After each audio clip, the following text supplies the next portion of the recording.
So what's up, guys? This is Garrythemod here, one of the hosts of the Clone Hero podcast, along with ZeroHearts. Today we are doing a podcast with UKOGMonkey and JPrez. They're also known as George and Jaden.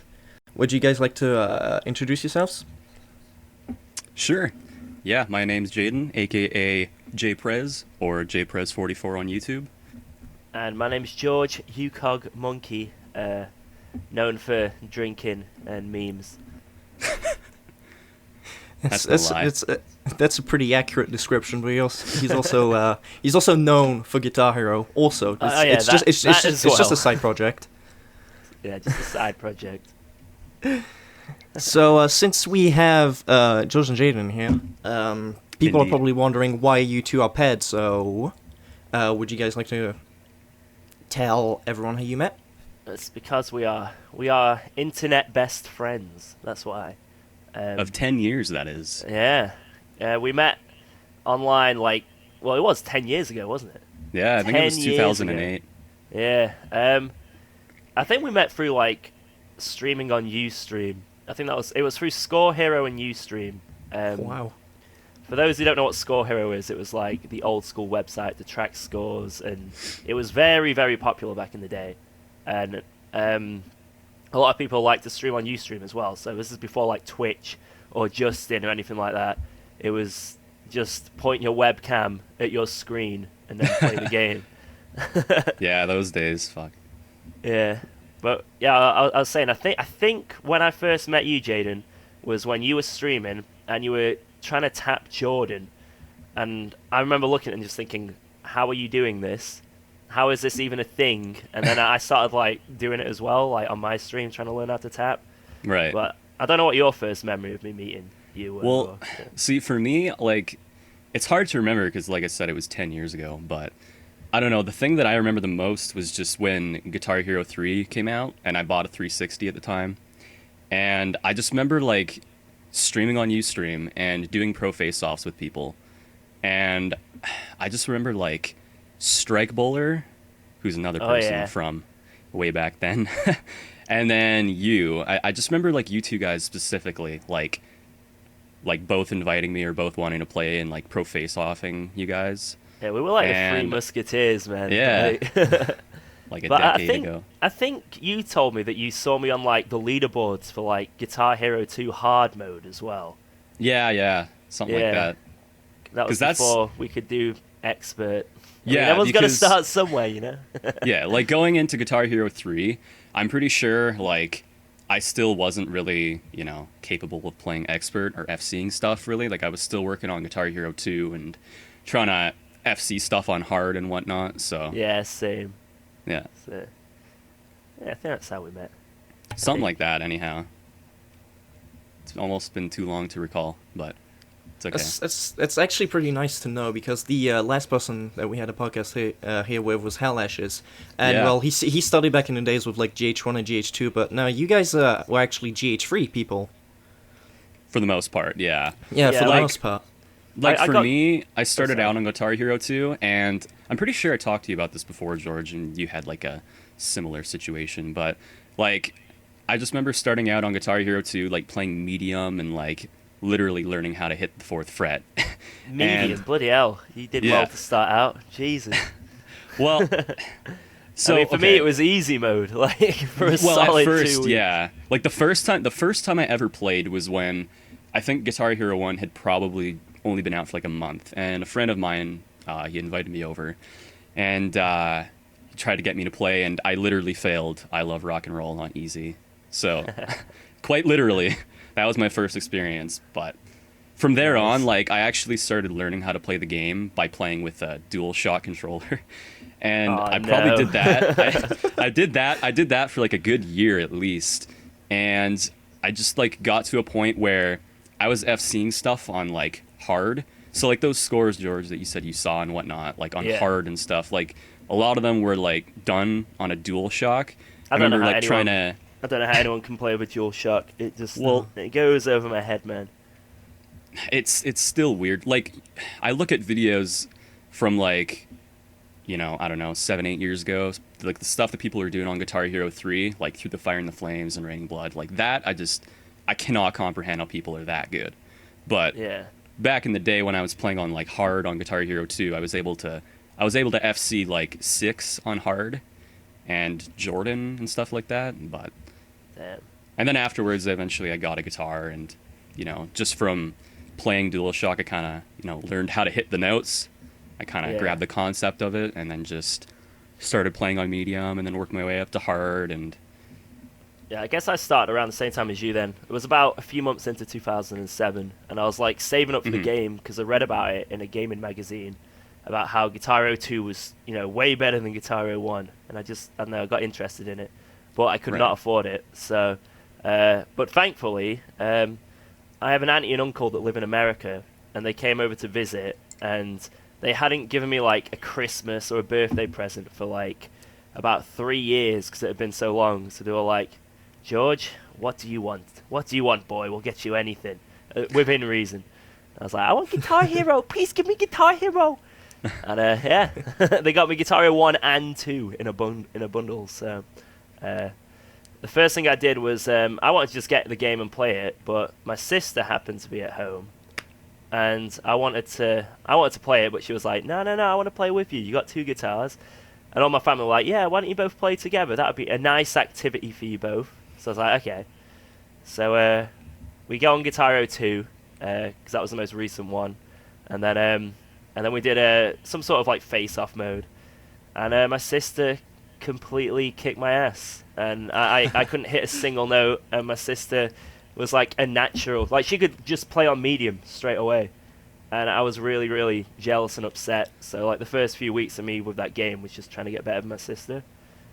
And then it just sort of went from there. Well, you guys heard it here, folks. In order to get good at Guitar Hero, well, George started on easy, so. Yeah, imagine if my sister put all the time that I put into the game. She'd be oh like, my god, she probably just FC'd Solus full by now. yeah.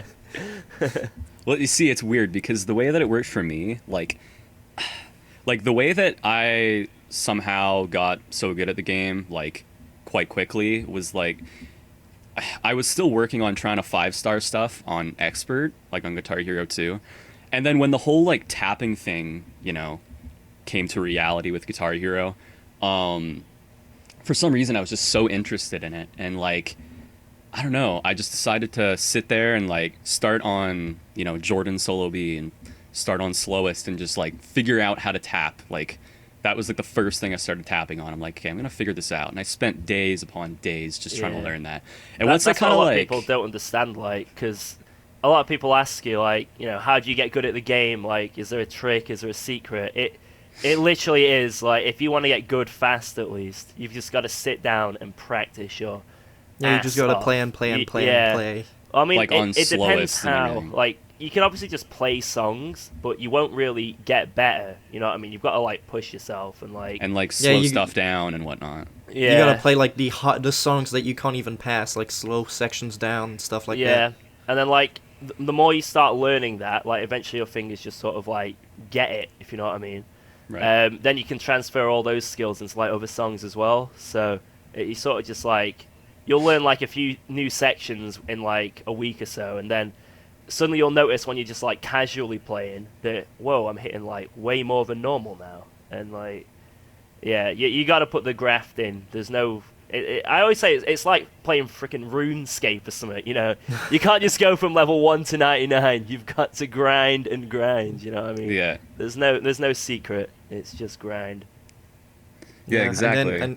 And then once you start grinding and grinding, you'll start noticing differences, and then maybe if you start getting good enough, you'll be like George and be invited to the World Championships. That's like the attraction of the game, though, for me was just like, it's so easy to notice like how well you're doing. Whereas like if you were playing like a game like Call of Duty or something, it's like you may notice you're hitting better shots here or there, but like it's not that visually noticeable. Whereas with Guitar Hero, if you're getting better, you can visibly notice it straight you're getting away, a better yeah. score. You visibly can see you hitting loads of sections, and like for like the casual viewer as well. If you sat 2 people down just off the street and watch the Call of Duty match or Counter-Strike match, they'll be like, okay, if it was like a guy was really good and a guy was all right, you wouldn't really be able to tell the difference too much. Whereas with Guitar Hero, you can immediately tell the difference. And I think that's what like a lot of the lore was, especially around like the tournament days as well. And I think that's how it got so popular, because you know what I mean. Like if you watch someone hit the first, like the intro and For the Fire and Flames back in the day, like that was the wildest that was mind stuff. blowing. Yeah. So I think that's like how it got so popular, like, a big part of it at least. Right. So No, speaking I totally about agree. Speaking about the World Championships, you actually went there to the WGC's Grand Finals in 2008, and you won it.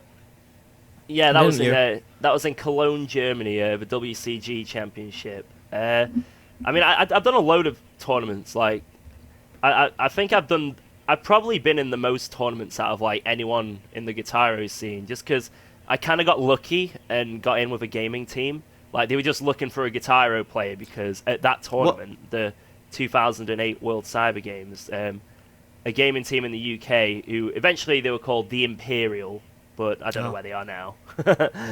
But they were just looking for a Guitar Hero player, because, like I say, there was a Guitar Hero category for that championship. So, and thankfully, I ended up winning that championship, which was crazy at the time. But it's You sort of still like, have the check till today. yeah, I've got like the medals and stuff. But it sort of like catapulted me into like other opportunities, and like they really focused on trying to get me to like every tournament possible for theirs and my exposure, if you know what I mean. So yeah. So how was that? In fact, for me, in my case, if I would have been invited to all of the tournaments, I would have found it pretty stressful. It wasn't too bad, because at the time, I was in school, but like it was like college. Like in the US, college is like university. Oh, yeah. I can't really explain it, but it was just like I was just doing a 2-year course really in IT, and it wasn't too difficult. So I had a lot of spare time, and a lot of my friends liked Guitar Hero as well. So it was a win-win. When I was on my own, and just at home doing nothing, I'd play Guitar Hero, and when I was with friends, we'd be playing Guitar Hero. So it wasn't too bad. The only stressful part was when you coming up to a tournament, like the week beforehand. I don't know. Nerves are the biggest thing. Like, when you're on an FC or something, like you're 100% in a song that you've never done before, or you're on your best run, you start shaking, your hands sweating. Yeah. Like, it really affects your playstyle. Imagine that, like, when you're actually in live, the tournament. in front of people, yeah. Like, the biggest thing about tournament play, I mean, at the time, I wasn't the best in the world. Like, obviously, I won a world championship, and some people may have thought that, but I've never been the best player in the world, and I wasn't at the time. Any championship I've won, there's been many people better than me. But I feel like I was just really good at sort of controlling my nerves, because it's literally just, you're playing a pro face-off, one shot, one opportunity. So you've got to really, like, dig deep. And I feel like I was pretty good at that, like, for the most part. But it was a lot of fun. I know the announcer called you Monkey George at one point. Like, did you become known as, like, the Monkey Kid after a while? Monkey was, like, the bit that they always remembered, but they never remembered any other part of my name. Like, originally it was just UKOGMonkey, and then I joined that gaming team called the Imperial, so I was TI Monkey for a while. But they'd always just, like, mess around with what they put, like, behind or before my, or after my name. So at one point I was Monkey Boy. What was one that was actually at the World Championship as well. They called me Monkey Boy, so I was a bit peeved about that. But there was one time in Italy. It was something like they called me like the Giant Monkey or something like really. I don't know where it came from. There was no card or anything. But on all the tournament stages, like at the event on the paper, because it was literally just a sheet of paper to find out who you were going against, and it was like the Giant Monkey or the Great Monkey or something like that. This is the Grand Monkey versus. It's like I'm bigging myself up or something. I'm like, no, I'm just the monkey. Just the monkey. Yeah. And then you get a name tag that's just the monkey on it. So yeah, they never got your name right. I mean, that was like tournaments weren't really like as what word can I use? You know, like as big as they are now. You know, like nowadays you have like hundreds of thousands of people watching stuff on Twitch and all that. Whereas Oh yeah, the live streams and all that, like Hearthstones and the CS:GOs and all that. yeah, like back then it was never that big. I mean, the WCG World Championship was huge. Like, don't get me wrong, that was big. But most of like the European or UK tournaments, you know, they'd like hire out the corner of a pub. So it was still cool though. I liked it. You know, just going along, having a few beers. Might have been underage. Don't tell anyone. But yeah, it was fun. It's fine. In the UK, as long as you're 16 and you have an adult with you, you can have 1 pint. True. That is true. That is true. Oh boy. So, and then off the World Championships, you played the game with friends, specifically Jaden here as well, and you did quite an amazing feat. It's kind of hard to describe with words how, like, amazing this was, but you guys FC'd Greengrass on High Tides in co-op.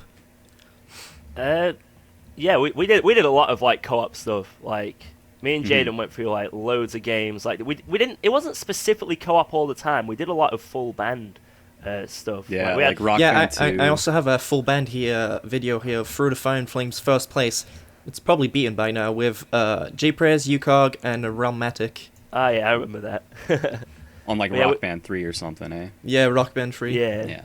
We had like quite a close community. I mean, the whole community in general was like really sort of like everyone sort of knew each other in some way. But we had like a bit of a close knit community of like about 20 of us, 25 maybe. And we'd always like, you know, whoever was on at the time, we'd like, you know, try and get a full band together or something like that, and like go for some good runs and all that. Try and get some FCs, like full band FCs. But we did a lot of like co-op stuff together. Yeah, there is one thing that's different from this community and like other communities in sort of ways that everyone is sort of like close together. Everyone just like talks to each other. Yeah. And like there's not one person that's like isolating themselves. Everyone is like sharing what scores they get and what plays they have and all that. Yeah, that's like one of the best factors about the whole, like, well, now Clone Hero community. Ooh, Clone Hero. Like, it's the same thing. It's very rare you find, you know, a bad apple. It's like most people are just really chill, and you know, I mean, there's a competitive aspect about scores, I guess, but the most part it's just listening to good music and just, you know, that's why I like the Twitch aspect. Like I say, it's just really chill. It's really chill. Mm-hmm. Speaking about streaming Guitar Hero, Clone Hero, a lot of people wonder also like how you play such like intense sections and read the chat at the same time. Describe how you can do that. I've got a good helping application at the moment. I mean, I feel bad saying the name of it. Just don't take this out of context. It's called Always on Top. Mm-hmm. And what that does is it puts any application like on top, or any window or anything. It puts it on top of your game. So I can put the Twitch chat, for example, just like over my game and have it right above my fretboard, which is really nice. So that helps a lot when I'm reading chat. But the same thing though, it's like, you know, if I'm playing like a console game, I have to have 2 monitors, so I can't do that. It's only when I'm doing PC. But even then though, you've got to read the chat and everything, and even if it's like right in front of your face, it's like taking away the concentration. But I don't know, you just sort of get used to it, because with Guitar Hero as well, and well, I keep saying Guitar Hero, Clone Hero now. It's a lot of it's about like reading patterns, and a lot of the songs I may have already played as well, so I can sort of just like, I see the screen, just quickly know exactly what my hand's gonna do, then look up, read the chat. But that's like one of the big parts about streaming this game is getting used to reading the chat and being interactive. It is really tough. So how have you been finding that, Jaden? Because obviously, like, you started like streaming a lot again. Like, how are you finding like reading the chat? See, that's the thing. Like, for me, every time I'm playing a song that I'm not extremely familiar with, like with the chart and everything, I have to like turn down the hyperspeed, and I have the chat on my monitor, like right below Clone Hero, like where the fretboard is and everything, and the notes. Like I have the chat like right dead center, but below the notes and everything. And it's so hard, like I'll try to read the chat even for just like a quick second, and I'll like 9 times out of 10 I'll just instantly miss unless I'm like very familiar with the song. So when I'm like sight reading something, I almost always just like, you know, don't look at the chat at all until the end of the song. You should get that always on. Sucks. Have I not even told you about that? Yeah, you should get that always on top program. Yeah, when you were talking about it like just a minute ago, I was quite like, a few what? different ones. There's like always on top replica and stuff like that. Yeah, I never even knew about you can, that like, or heard you can of it. change like the opacity as well, so it's like Right. you can see what's behind it as well, so it doesn't block everything. It's a really, really good thing to have when playing Man. it. But That that was is the hardest thing something. for me when I first started streaming, was reading the chat. Yeah, like I had no idea you did that. I thought you kind of had something similar to what I did, just like having the chat, you know, on the same monitor Yeah. and like close to the notes and everything, so you just kind of peek down. But Yeah, damn. I think like a lot of people don't realize how hard it is as well, because I do get quite a few people, like when I'm trying to read all my chat and respond to everyone, I do get the odd person who's like, "Hey UKOG, you know, you haven't said anything to me, or you know, you've missed what I've said, or you know, he's ignoring me." I'm like, no, Yeah. no, I'm not ignoring. Yeah, it's Please. crazy because I'll look back at like past broadcasts or whatever for, you know, say I got an FC and I want to find it and like clip it for a video. I'll look at my past broadcast and I'll casually be watching and I'll notice certain things in the chat that people say to me or like, you know, try to say to me while I'm streaming, and I never even noticed it while I was streaming until I was watching the past broadcasts, and I'm like, oh wow, I didn't see that person say that. Whoops. I mean, even when it's not just like, you know, obviously with rhythm games, it's really hard to like read chat as well. But even if it's just like normal games, like it is a skill in itself. Just like I say, keep up with the chat and read with what's going on. You know, Right. it's difficult. But like I say, anyone who's out there, if you've ever been in any stream and the streamer has not, you know, read out what you said, or you know, seems like they've ignored you, don't ever get that sort of impression. It is Right. just, it is hard to keep up. Trust me. Yeah. And it's like my chat isn't that hectic, or at least like not even like as close to yours is, and still like I miss stuff and I don't notice. I don't And so- notice it until I'm watching back like a past broadcast and I'm like, Yeah. oh, I didn't notice that person say that. Like what? Sometimes as well, like you may be able to read it, but there's like maybe there's already a conversation going on, or like, you know, you're already Yeah. talking about something else. So like I say, then- you don't want to just like when you're on stream, you want to sort of like stick to one topic for a while, if you know what I mean, to keep a conversation flowing. It's hard to just keep bouncing off something else and like, you know, 3 different conversations at once. So Right. And then all of that at the same time while playing songs. And sometimes yeah, while sight in the reading. middle of like a Through the Fire and Flames FC. Yeah, Yeah, exactly, yeah. like So while it in the is middle tough. of hitting the fast solo A on 1. Yeah. You can't really read chat during that. It's a little bit hard. Right.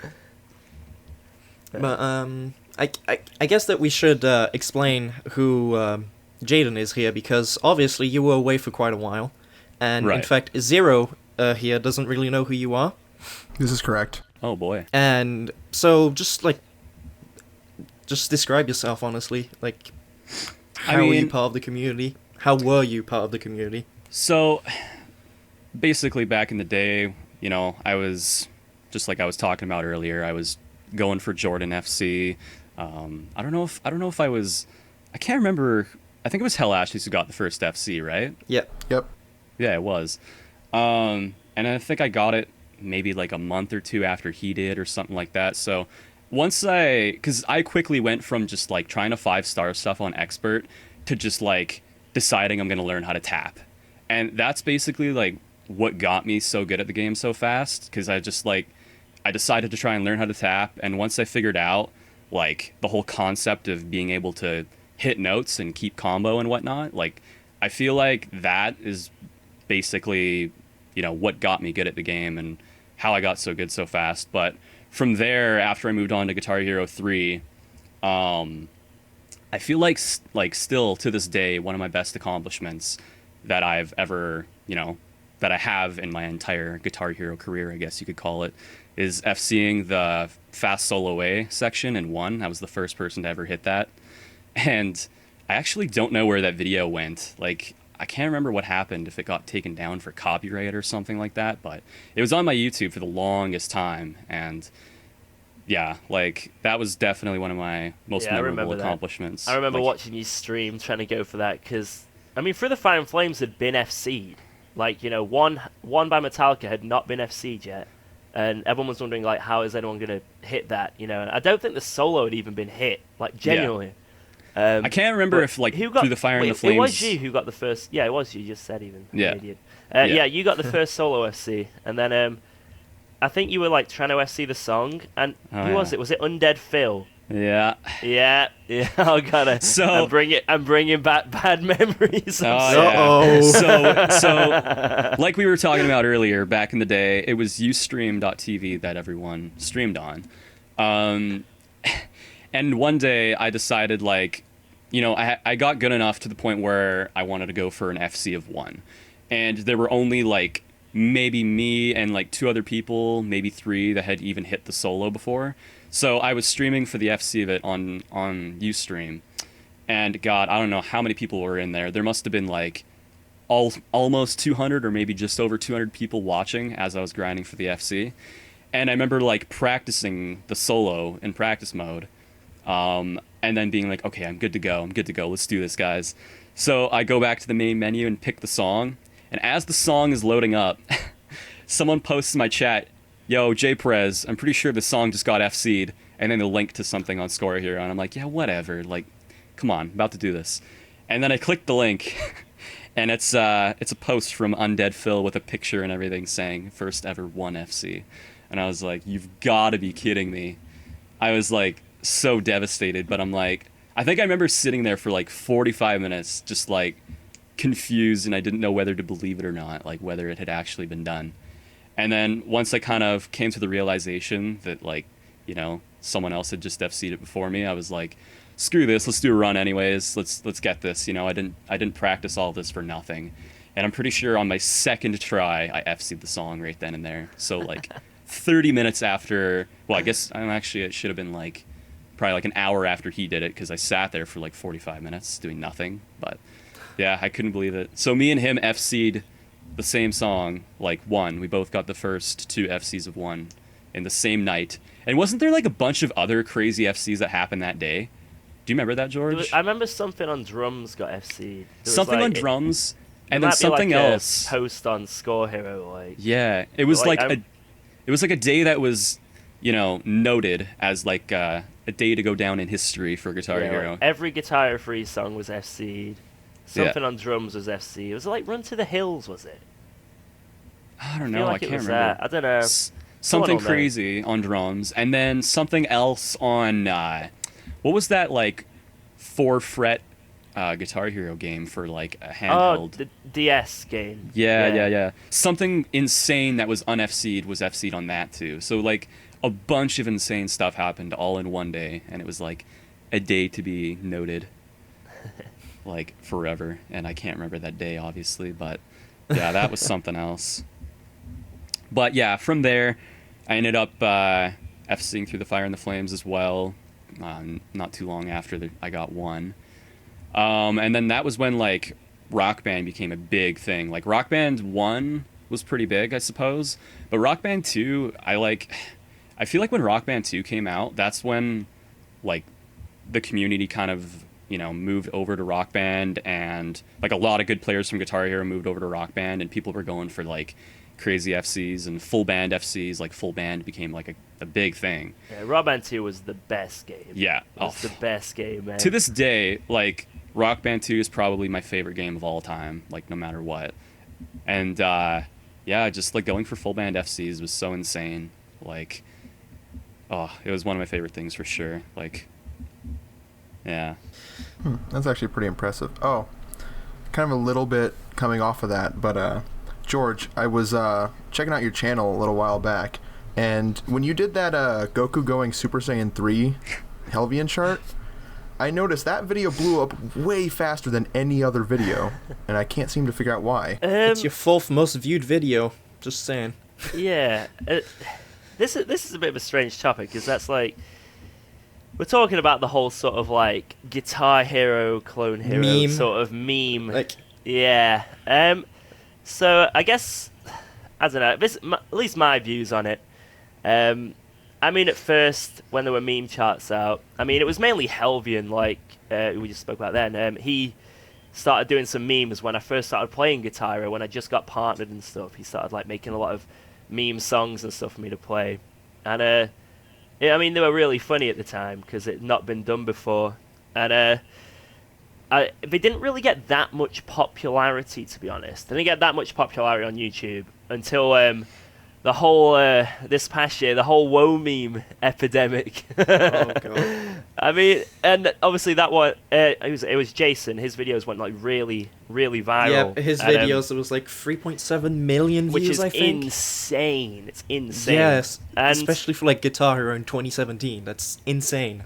Well, I'll give like a few different viewpoints, and I'll give my viewpoint. But All right. there was like, there was sort of two contrasting views on the whole sort of meme thing, because that sort of like snowballed a load of other charters to start doing memes, and you know, as a content creator myself, you know, and you know, Jason and a few other people in the community, Asai, we knew that there was people out there that wanted to see that stuff, and you know, they were funny. A lot of them were very funny at the time, but obviously overdoing them. It can be a bit, yeah. But, you know, it was, the two sort of viewpoints are, obviously, some people really like them, find them funny, and then there's people who are, like, completely against it. How dare you like this meme? How dare you find this funny? You shouldn't find fun in a rhythm game about music. I feel like there's a few in between, but they're the sort of two, you know, main views on it. And I feel like my view on it is, at the end of the day, I'm a content creator and I want to put out stuff that people enjoy. And I know that a lot of the people on my channel, you know, they don't take the game that seriously. So they want to listen to, like, you know, every now and then, you know, something that makes them laugh, you know. Some people can't be in my stream all day. You know, they can only watch my YouTube, you know, every now and then. So if I can do something to make someone laugh every now and then I don't see a problem in that. And, you know, some of them are genuinely really funny.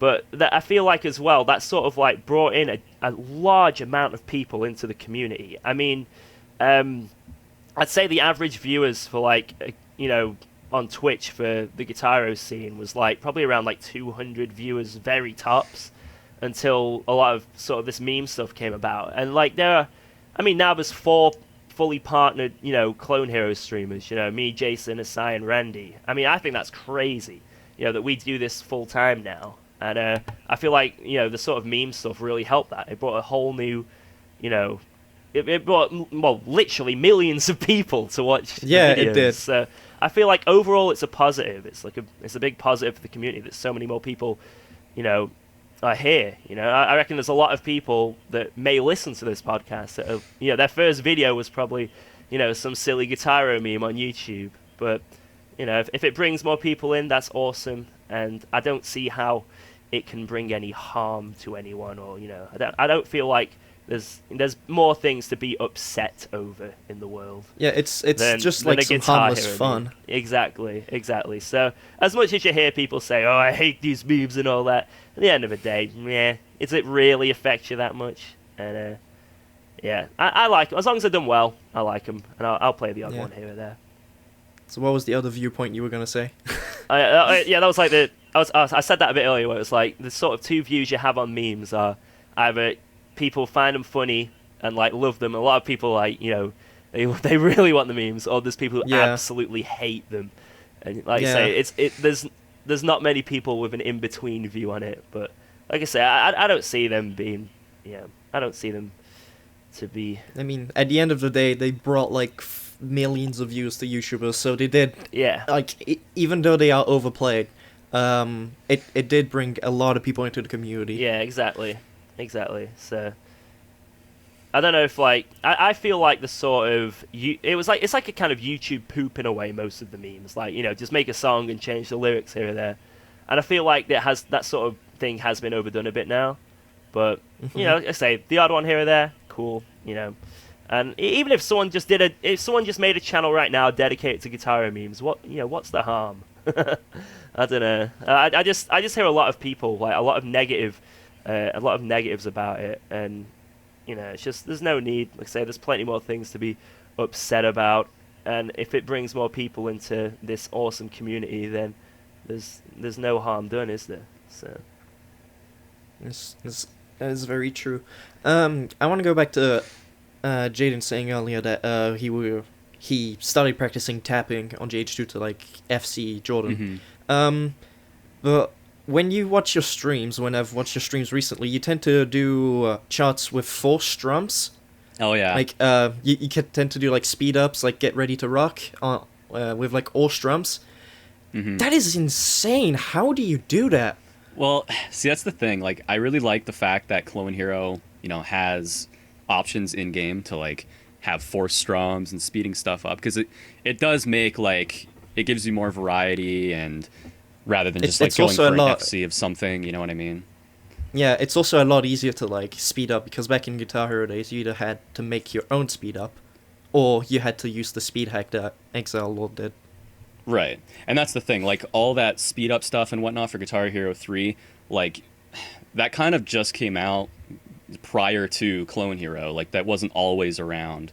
Like if you wanted to speed up a chart, you had to do it yourself. Like speed up the audio file and speed up the BPM of the chart and everything. And that's the thing though. Like with Clone Hero, like everything is just so much easier and whatnot, and it's great. But yeah, like going back on the whole, forced strumming stuff, like charts and going for FCs of it. I don't know. It just kind of brings back like old vibes and whatnot, because Guitar Hero 1, the very first Guitar Hero ever, like, you have to strum almost all of the notes in that game because it the was a timing broken window. engine, yeah. Yeah, exactly.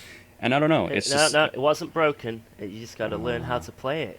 Oh, yeah, here we go. Yes, it's not broken if you can FC Buck at the Moon on it. It's true. And it's funny, too, because I never really played Guitar Hero 1, like, at all in my life, apart from, like, the first time that I ever played the game.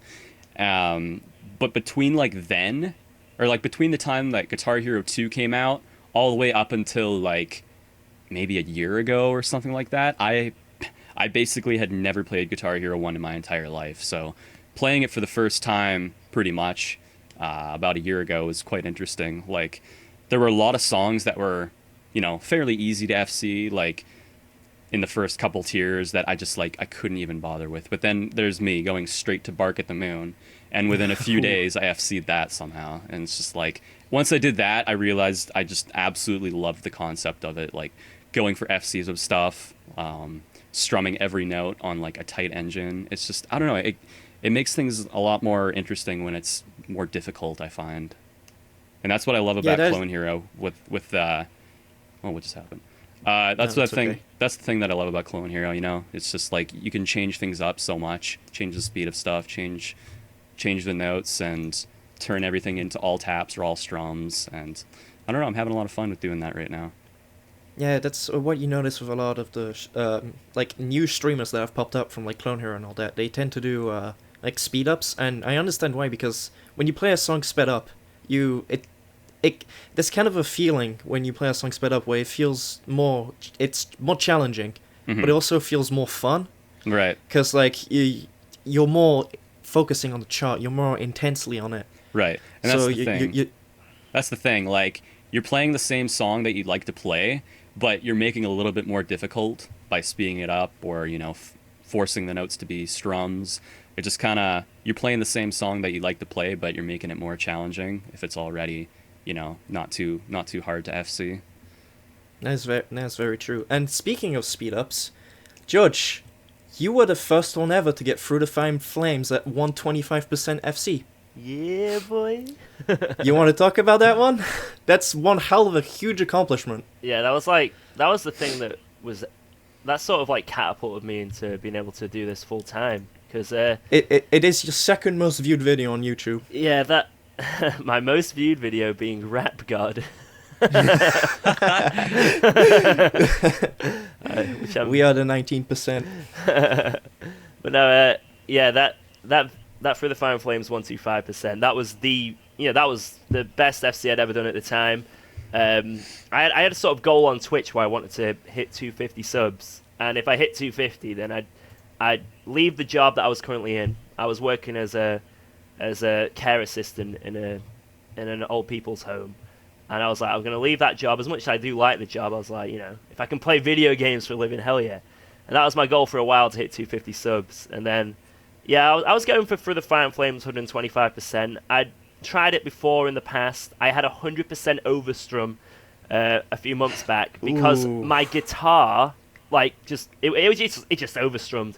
And I was in the middle of, like, the easiest part in the solo. It's just, like, some strums. Like, where is it? It's like da da da da da da da da da da. I don't know. Someone may know where that is, but I was just in some easy strums, and the guitar just overstrummed, just no reason. So I had 100%, and that sort of was the reason why I didn't play it for a while. But I went back to it.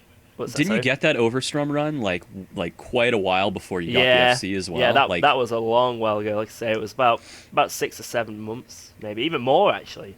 I thought it was like close to a year. I'm pretty sure. I don't know. Maybe I'm wrong, but yeah, it was a while before. But I thought I'd just go back to it because it was just after, like, I was getting a bit bored of Guitar Hero Live, and I just didn't like the direction that game was going in. So I went back to Guitar Hero 3, and after a few weeks, I was like, yeah, let's try that again. Let's see what happens. And it didn't take me too long, which was quite surprising. It only took me like a few days of practicing it, and then it just. Boom! It just happened, and it just clicked. Yeah, I just had the God run, and then I put it on YouTube. I was like, yeah, this is not my best FC, but I didn't expect it to really go anywhere too much. I think at the time I had about 15,000 subscribers, maybe 20,000 subscribers, and that's a lot of subscribers. I thought, holy crap! Yeah. And then I put up that video, and it just went really viral. It went. I think it went on Kotaku, and then like loads of these like Facebook pages were sharing it, Twitter, Reddit. It got the front page of Reddit. A bit like Randy's. Randy Ladyman. He got that blindfold FC like yesterday. He did. We are going to talk about it when his podcast comes up. Spoilers for the future podcast with Randy and Alec. But that was absolutely insane. I just want to point that out. But it just spread around the internet like some sort of freaking virus, and like everyone knew about it. So it was just the web. But my sub count just ended up going up so much, like on my YouTube, and that sort of like made people think, they watch my YouTube videos, and even if it was just like 1 out of every 100 person just clicked on my Twitch channel, that was enough to make my my viewers went up on Twitch by like about 200 average viewers, and then a load more people came into the stream, and I hit the 250 goal really quick after that, and was able to do it full time. So it was that is the video, but is the reason why I can I was ever able to go full time on Twitch. So that is, if you want to know about UKOG, that is the video you watch, and then you're like, oh, okay, he's that good. And funnily enough, at the start of that video.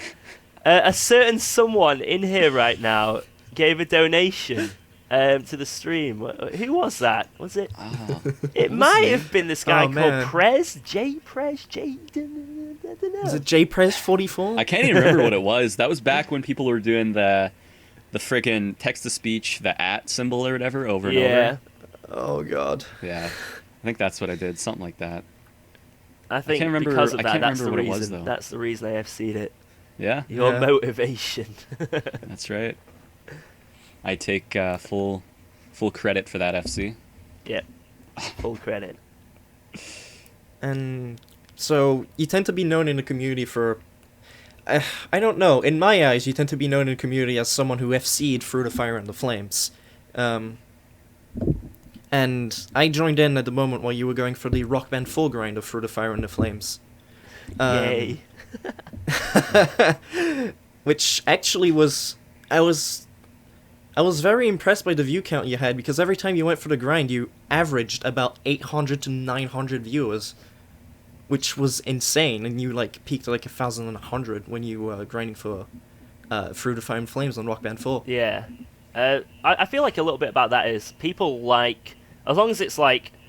I feel like the reason... with it being the song Through the Fire and Flames, that helped so much, because it's like, it's the song, It's that Guitar Hero song. You think Guitar Hero, you think Dragon Force. Exactly. I think that helped a lot, but it's kind of like with speedrunning, if you know what I mean. Like, people will sit around, they'll open up your stream, and they'll know that maybe they could be there for when you finally have, perfected the run, you know what I mean? Or, obviously FC'd in this case, the song. So people like to just, they love to open up your stream and just, like, they'll watch here or there, but they'll be doing stuff in the background. And then they'll have, like, the audio on. And then when they suddenly hear that you're quite far into the song, they'll tune back in and be like, oh, shit, I'm getting nervous here. Oh, God, yeah. And they're there with you, feeling the nerves that you've... Well, I don't know. I think I felt a bit more nerves, but still. But, I feel like that's the attraction. It's the same thing, like I say, with speedrunning, trying to get that perfect run. And a lot of speedrunners get insane numbers. And I feel like that's why those grinds did, the view count was as well as it was. But, no, I at the most part, as frustrating as it was, I did enjoy doing it, and I'm glad I did it. That was an experience. Rock Band, and it was the first ever Rock Band 4 FC for Fire and Flames. Yeah, it was the first one, but then within about, I think it was 2 weeks later, Darkly in Darkness got Rock Band 4 and his guitar working, and he FC'd it in like a week, whereas it took me like just over a month. So I was like, oh, cool. I was like, thank God Darkly didn't get this game earlier. hey, you still got it first. That's all that counts. and then he went on to FC Operation Ground and Pound as well. Like I've spent a lot of time on that song, and I don't know how he can just do it. Speaking about that song, do you feel okay talking about it? Because I was there live for the grinds, and yeah. So was I. I probably saw every single grind stream. Yeah, I don't like that song. It was scary. Good song though. I don't think anyone like in the community as a whole likes to play Dragon Force songs because it's just something about them that you spend so long on trying to FC a song, because someone could go grinding a song like, I don't know, Satch Boogie, Black Widow, or Jordan, and they're okay with it. But for some reason, when it's a Dragon Force song, like a 7.5-minute long song of pure, intense strumming and tapping, it goes to your mind, and you kind of get sick of it. Well, I don't know if I don't know if you feel this, Jaden, but I find like with songs like that, with like Dragon Force, or like songs that I really have to practice with, like, as much as when I'm practicing and trying to FC the song, it can be very frustrating, and like I'd be like, when I FC this, I am never playing this again. Yeah. But when you actually do it, maybe like a few weeks later, you sort of go back to it because you want to make sure you spent like however much time practicing and learning the song to master it, and you don't want that skill to just go away. Right. So like I always feel like I go back to it eventually just to make sure I can like top up my skills, make sure I'm like I can still hit that section, right? Right. Or like back in the day when scores were like a big thing, it would be like, you finally get this FC and you tell yourself, I'm never playing this again, but 1 week later or 2 weeks later, you're going back and you're like, hey, I need to get a better score now. And yeah. You're playing it over and over and over. I mean, it's not that similar. A lot of people won't be able to like, sort of like see what we say about scores like that, because Clone Hero at the moment doesn't have like a leaderboard or like an online leaderboard or anything, but back in the day a big deal was about your score. Like you could FC a song, but you'd be like, yeah, I got 100% FC on Through the Fire and Flames and I'm in 93rd place. Like, so as amazing it would be to get the FC, it's like you're 93rd, and someone who probably missed about 10 or 20 notes is better than you because they, optimized their star power. They got a better path. Yeah, exactly. So the deal was, obviously an FC was amazing, but the main focus was on getting a good score. So hopefully at some point Clone Hero has like, a leaderboard or an online leaderboard of some kind. That would be really cool. You never know. Yeah, it would be. But yeah, that was a big focus, and it was fun, man. It was fun, score grinding. Yeah, because in sort of the community, you got the second best thing to do, which is FC a really hard song, and then right above it, you got getting the highest score on that song. Yeah, exactly. I hope that the tyranny of OGAP just stays away from now on, because that solo is burned in my mind right now. I mean, I think that's like the one song I don't know if I can go back to that. I mean, I keep trying. Recently I've had like the odd day where I'd like go back to Rock Band just to try it a little bit, but Nah, I can't deal. I can't deal with the Rock Band engine. Like, it's just, well, not really the Rock Band engine, but the Rock Band 4 engine specifically, and all the things that come with it. Like, it's an alright game now. They've patched it enough so it's like a good game, but for a hardcore player, like, practice mode is still glitched to hell. So it's really frustrating. It's really frustrating. So it's like for you, your nightmare song is basically Operation Ground and Pound. Yeah, that's. And then for me, it's Pulse of the Maggots, which to this day people still come in my chat when I'm streaming and whatnot, or post on my YouTube videos in the comments saying like Pulse of the Maggots FC when. Yeah, people always say that to me, but here's the thing: you should tell people about how like you actually nearly FC'd that song. Yeah, Right. it was. I can't even remember what year it was. Like maybe 3 or 4, maybe 4 years ago, when I was actually practicing the living crap out of that song. And basically, it's a DLC song, right? On Rock Band 3. Yeah. Yeah, it's a DLC song by Slipknot or something. And it's just the most overcharted, hectic chart like ever. And it's just completely stupid. Like at the time when it came out, it was basically deemed impossible, never happening. It still has never been FC'd. But like 4 years ago or so, I decided to sit down and actually practice the madness that it was. And like, I think I hit the full solo in practice once, and then I got good at the outro solo, which is like just as insane as well. And then I started doing real runs when I thought it was possible to go for an FC. And the best run that I ever got was, it was a 2-miss run in solo 1, and then I FC'd the outro in a real run, which is just like disgusting. Because at the time, when I hit FC'd the outro solo in a real run, I was still the only person to ever hit that outro. So it was kind of just like insane at that time. That's mental. And that's absolutely mental. And yeah, like to this day, I basically haven't played that song since I got that run. There was no real reason as for why I gave up. I kind of just like, I got sick of playing it, and I got sick of playing it on Rock Band 3. And I don't know, I just kind of thought like, I'm tired of this, and I'll let someone else do it because I know that there's probably other people out there who will be willing to do it. But looks like so far that isn't the case. And I still have my 2-miss run.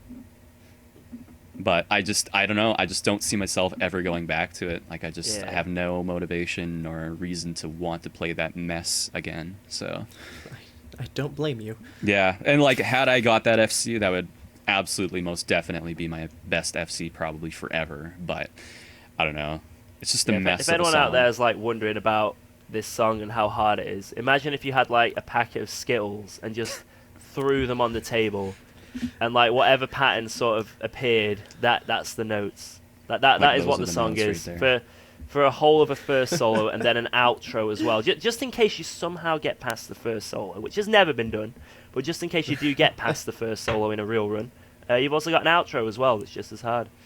Yeah. Which is 2 packs of Skittles put randomly on the table. Exactly.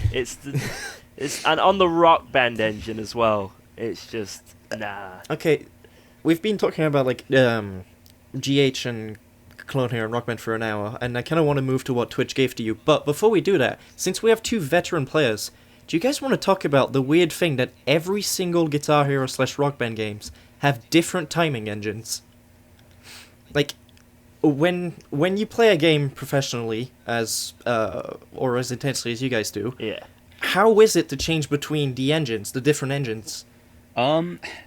See, that's the thing. Like, I feel like as games have kind of gone on, like newer games coming out, like going from Guitar Hero 1 to Guitar Hero 2 to Guitar Hero 3, like the engines slowly started to get like a little easier to play on. Like the engines, became loose. Yeah, they got better. Yeah, they got better and whatnot. And then, I don't know, and then there was Rock Band as well. Like Rock Band has always been a type of game where it has an engine that's just like more strict.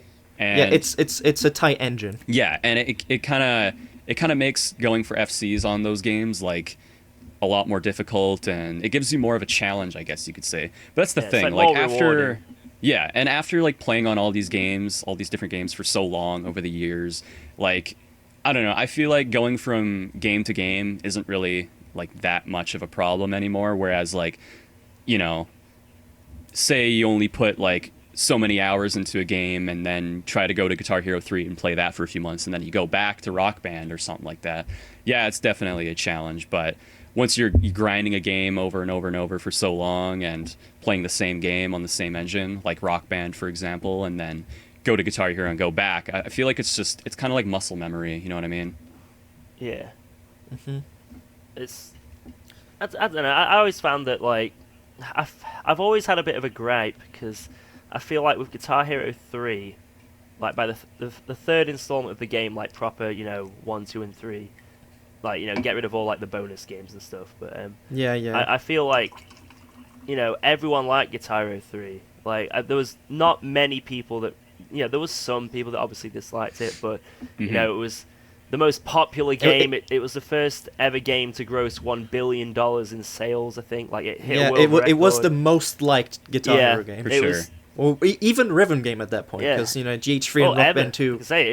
It grossed $1 billion, the first ever game to do that. It was like, it was very successful. And then I feel like with World Tour, they just changed everything. Yeah, the World Tour engine. That's what and I I was don't gonna get into understand as well. why. Like, I feel like that was a giant mistake on their half to just, it's like, I've always been a person who's been of the mindset of, if it ain't broke, don't fix it, or if it ain't broke, maybe if you want, you can improve and add a bit to it, but, don't try and fix the whole engine. And that's what World Tour did. It changed everything about the engine. Like, I mean, and then the slider notes that just don't even get me started on slider notes. Oh, yeah. Just so the listeners don't get too confused. So what happened after Guitar Hero 3 is that Guitar Hero World Tour came out, and the market became pretty saturated after that bit. But after Guitar Hero 3, every single Guitar Hero game after that had a worse engine than the previous ones. I mean, of course, you had Guitar Hero 1, which that felt like a beta engine, because you had to strum everything. Then you had GH2, which was a big improvement over it. Then you had GH3, which was the most liked engine. And then after that, you had World Tour, which had... It was broken. Yeah. The timing windows for the hopos were extremely tight. And you had the slider notes, which didn't work. And the guitar had new switches, which broke really easily. Yep. Oh, yeah, the new guitars as well had I have a good story about completely different. I got Guitar Hero World Tour. It came out whilst I was at the World Championships in Germany. So I was like, actually, as much as I like being here, I'm missing out on the new game. But so when I got back, that was like priority. I need to go into town. I need to get Guitar Hero World Tour, and I ended up getting like they had an offer where you could get two guitars in one, like this little bundle thing. So that's what I got. I got two guitars in the game, and the first guitar, I took it out, and I played like 2 songs. I was like, wow, this is pretty good. This is working pretty well. And then suddenly, I think I played BYOB. It's a strumming song by System of a Down. A lot of strumming. Suddenly, I was missing every single note. Turns out the strum bar broke. Completely just disintegrated within 2 songs. I was like, that's awesome. I can't wait to take that back and get another guitar. But I was like, it's okay, because I've got the other guitar, so I can get that out and play with that. And like I say, I was just wanting to try out the new guitar, because I loved the Guitar Hero 3 guitar, and I wanted to see what the World Tour one was like. So that was a bad start. That was a bad impression. But I had another one. I thought, stuff, it happens. You get the bad guitar. I opened up that guitar, just loaded up a song, and within about 1 second, I'd failed out before any notes came up. And it turns out that the slider bar, because the World Tour guitars had a slider bar to go with the slide notes. So did the Guitar Hero 5 guitars. Yeah, the most pointless thing ever. The most pointless thing ever. But it turns out that my slider bar had broke, and when there aren't slide notes, if you tap the slide bar, it counts as a strum. And for some reason, it always thought that something was hitting it. No, even obviously I wasn't pressing anything. So it was as if I was strumming like 1,000,000 notes a second. So I'd load up a song and immediately fail out. Just immediately. So I had 2 completely broken guitars within like 10 minutes of me purchasing the game. So I was... that sort of swayed me to stick with the GH3 Les Paul guitar. And that's the one that I still use to this day. I think that's that's like the one I like the most, the one I feel more comfortable with playing. But I know a lot of people like the Explorer, the white guitar. The two main guitars are like the Les Paul and the Explorer. Yeah, they're both really good. I still think to this day, and I reckon Jaden will agree with me here, the Guitar Hero 1 and 2 guitars, the SGs for PlayStation, they are the best guitars. Like, and I have one of them right next to me. My original guitar that I got, like I say, when I first got into guitar, that my auntie and uncle got me. I've still got that in my closet, and you know, every now and then I might whip out my PS2 and play it, and it still works absolutely flawlessly. Yeah, there's one thing with the SG. I haven't met a single person that said, "Oh, my SG broke." Yeah.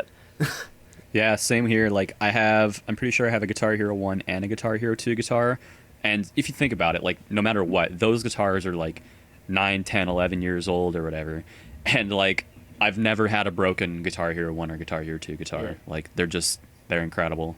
So yeah, the downfall kind of just of like Guitar Hero kind of just came when GH3 came out, and then they got so popular that Activision was like, oh, we need to make more and more and more and more. And like George said, like the guitar was kind of broken, so was the engine. That kind of happened for like all of the other games. We had Smash Hits, which, Smash Hits. Shits. Shits. Well, there are some very good songs on there. There were songs that were like in the previous games, like GH2, except they weren't covers; they were the official songs. But like it was outsourced by another studio.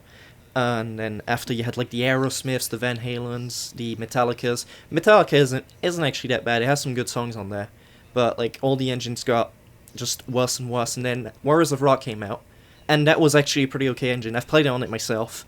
Even though it is tighter than Guitar Hero 3, I do feel like it was a massive improvement over like everything in between World Tour and before Warriors of Rock. I think, but at that time, Activision kind of just like killed it, and it didn't do as good as they wanted it to. It was too little, too late. Yeah, but I still feel like with the Warriors of Rock engine, even though it was a massive improvement, the slider notes, man, like they just could not get it right. Like, yeah, they never could get the slider tap notes right, because I don't know why, but they kept it in throughout all of the games in throughout World Tour. They never removed them. Yeah, right. they knew there was something wrong, because obviously they edited them from World Tour. You know, they edited the timing and all that, but it's just they were still broken, and you'd miss stuff. Like, I don't want to get into technicalities. I think that'd be a bit boring. But yeah, that's okay. It was just like they just couldn't get it right, because what you want with a tap note is simply it to be a hammer-on and pull-off, but if you miss, instead of having to strum again, you don't have to, because you're in the middle of a tapping solo. You know, that's what, you know, everyone would want from that. But they just couldn't get. They just messed up the timing window so bad on them that you just miss. Like, they had a completely different timing window to hammer on and pull or any of the notes. Yeah. So, yeah, not only was like the timing window of those notes completely different, it was like something to do with them was just broken. Yeah, like if they were like close together or stuff, it would like. Sometimes I don't want to get into it. It was just trust me when I say they were bad. Yeah. yeah. So we've been talking about like CH Guitar Hero for now. We'll get back to it.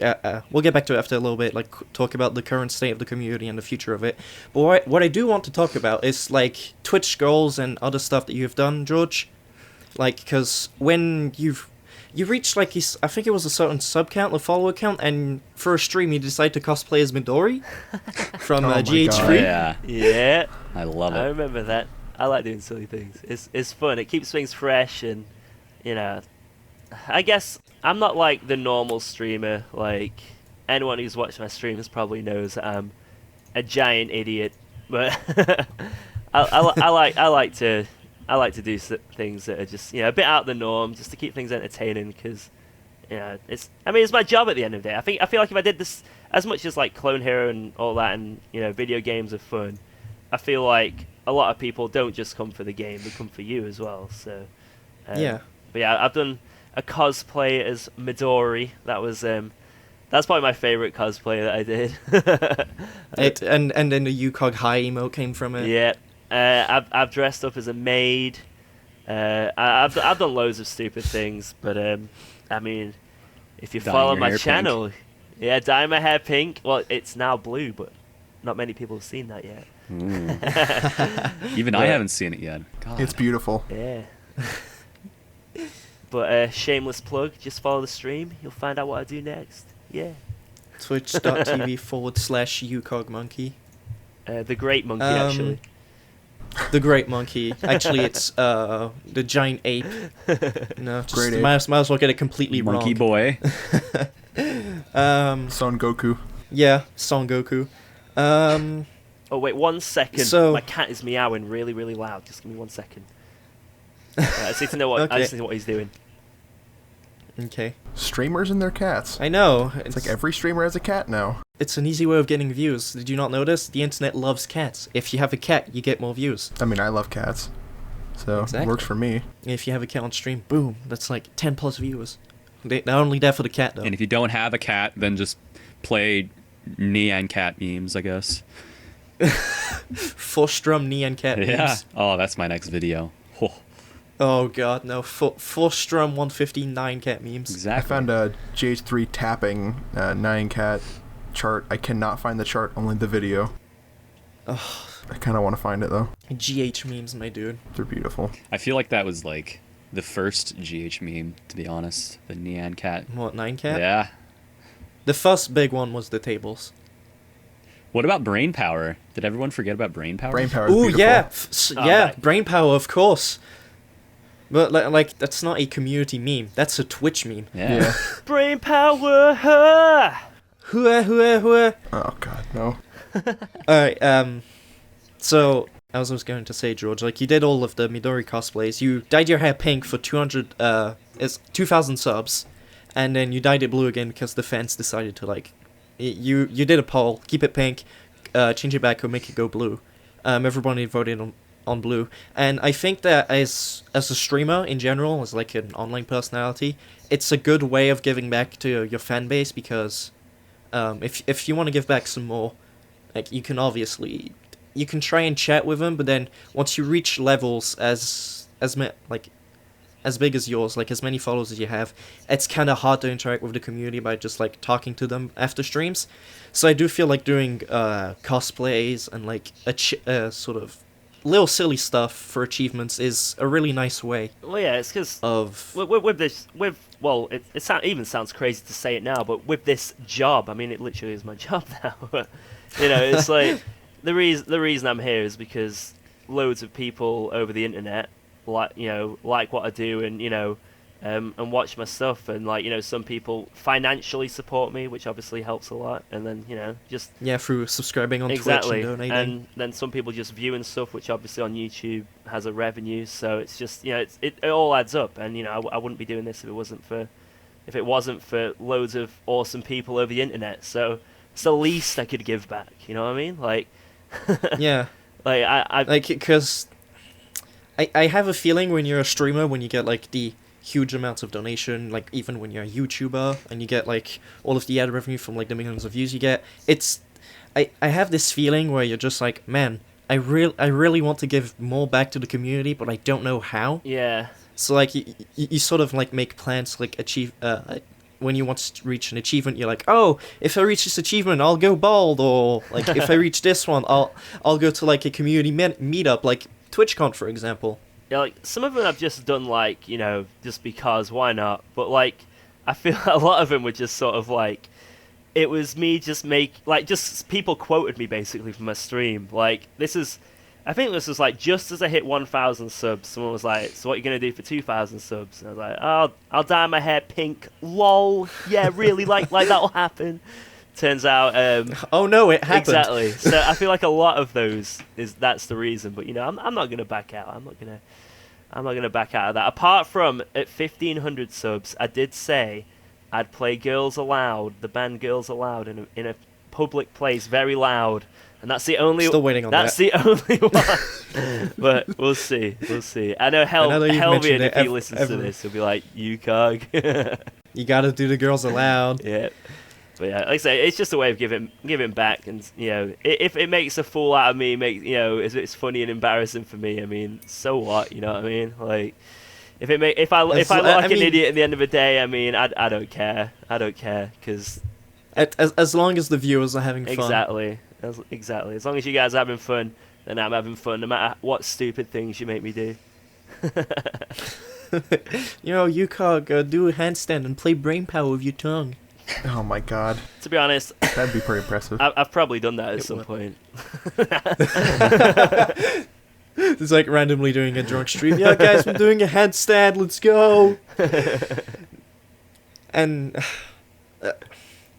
when you build like this sort of community and you give back and all that, it kind of gives you the options to like do stuff that you want more, because when you become a streamer and a YouTuber, you can easily fall down the rabbit hole of just playing one thing like over and over because it's what the community saw you as, and you feel like you need to play that game over and over. But you didn't do that, actually. Well, you did play Guitar Hero for a while, but once you got like a lot of viewers, you went to do your own stuff. For example, you played Crash Team Racing and you speedrun it.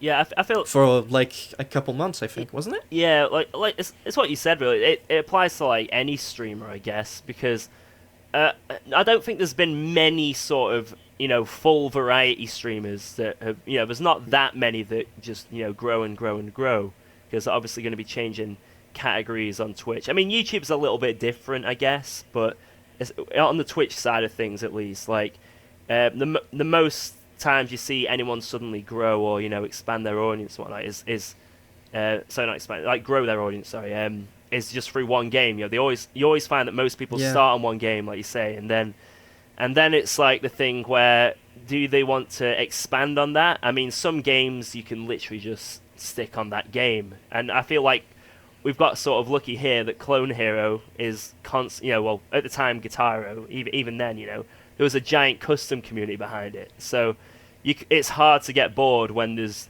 almost unlimited songs being made available by such, awesome charters. You know what I mean? So I guess I got lucky in that sense. But even then, you want to mix up here and there. And I feel like I say that's the thing that a lot of streamers struggle with, is where do I go from here? I've grown on whatever game, but in 2 weeks' time, the new Mario comes out. Should I play that on stream? And that's a struggle for a lot of people. But I feel like you've just got to do it. I say this to anyone, if they ever have that sort of like those doubts where they're like, what if I play another game and no one will watch me? I say just do it, because at the end of the day, the people that really want to watch you, for you, are going to be there. And even if it's not their cup of tea, you know what I mean? It's like you'll probably get more people from a different, people might not be, for example, with me, I got a lot of people who came into my stream not knowing that I did Guitar Hero, not knowing that I did anything like that, and just came in because I started playing Crash Bandicoot. And those people are still in the stream today, you know what I mean? So it's a win-win. It's a win-win. But you might see a little bit of a viewer drop when you first do it, but it's worth it in the long run. But yeah, I did Crash Team Racing speedrunning. That was like the first big game that I changed to and did for a while. I played the odd game here or there, playthroughs, but yeah, I started doing Crash Team Racing speedruns for a while, and that was fun because that was my favorite childhood game. It was my favorite childhood game. Apart from Conker's Bad Fur Day, that was even better. But when's the speedrun of that? Oh, I don't know. We'll see. But yeah, Crash Team Racing was so freaking good. And that game is so technical, man. The top times on there, yeah. I don't even know, man. But I've always wanted to get into speedrunning, and that was an awesome start. And then the new Crash Bandicoot remasters came out this year, and I started speedrunning them. And I feel like that's where my most success in speedrunning came from, because I somehow drunkenly got a world record twice.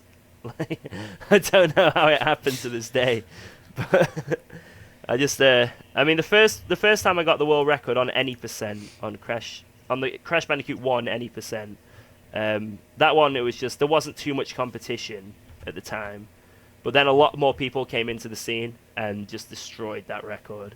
So I was I think I'd done a drunk stream, and then I just went over to Crash Bandicoot, and I was I was already about 5 or 6 Jaegers down, and then I was just on a run that I hadn't died, just didn't die, and then I finished the run, and it was the first ever deathless run of Crash Bandicoot. Crash Bandicoot won any % at the time, so I was like proper proud of that. But like I say, I love doing stuff like that, like speedrunning. So it's the problem I have though is I get burnt out quite quick. So I have to keep it fresh. I don't think I can speedrun a game for a year, for example. I think I'd burn myself out. So yeah, I don't know how people do that, man. Like people who specifically do like speedrunning and go for world records of stuff like on Pokemon and games like that. Like, it's just insane to me. I mean, when I watch Twitch, to be honest, the most Twitch I watch is watching people speedrun, especially like Super Mario 64. Absolutely, like cheese, Punkation, Simply. I love those guys. Punkay and Simply need to stream more, but let's not go into that. I miss them. Nudge, nudge. But yeah, I love watching that kind of stuff. But yeah, it does make me think, like, you know, when I join their stream, they're probably already been streaming for like 4 hours. You know what I mean? Like, imagine streaming like every day for like 6 or 7 hours, the same speedrun resetting. You have to have the patience of, like, I don't know, I couldn't do it. I mean, I've tried on some speedrun games, and it's hard, man. You know? Right. So the only game that I've really even attempted to speedrun is like Pokemon Blue, I think it is. And that Wasn't that when we were learning it together? This is before like we did Twitch or anything like that. We were just watching people like who was it? I think we were just watching Worcester, weren't we? Worcester, and then there was Gunner Maniac. Yeah. This is like it's adorable. You learned to speedrun together. This is like when we both sort of stopped playing guitar a bit. I think between like 2012 to 15, I stopped playing guitar like completely, just because I had a lot of stuff going on with my life, and obviously the game had sort of died out, and I didn't have a gaming PC, so I couldn't dive into the world of like customs and stuff. So I stopped playing for a while, but me and Jaden always kept in touch and always chatted and stuff, and we did a lot of Call of Duty. Yeah. Oh god. But yeah, we both learned how to like speedrun a bit of Pokemon, and we were both like trying to like learn the routes and stuff for Pokemon, like the first gen, like Blue, Red. Yeah, and there's so much like detail when it comes to speedrunning those games, because it's like you've got like 2 hours worth if you're playing Pokemon Blue or Red or whatever, 2 hours worth, and there's just so many tiny little details, and like there's so much RNG involved where like just random things can change the run completely, and then depending on what happens to that like specific detail, you have to do this and that, and like do everything so like immediate, and it's just for me, like I never really ended up, you know, learning the full entire run of Pokemon Blue, because it was just so much for me. But yeah, it was fun though, and it's fun watching people try to do it, because I don't know, I just love the game, and it's a game from my childhood that I'm always gonna like. But that's the thing with speedruns. Like when I first started watching like Mario speedruns on Twitch, like Siglemic and stuff, I just remember going on Twitch and he had like 15,000 viewers or something ridiculous. And I was like, whoa, why is Super Mario 64, one of my favorite childhood games, got so many views? And I was just watching it, and I was pretty mind blown by how quick he was doing things, but I didn't understand anything.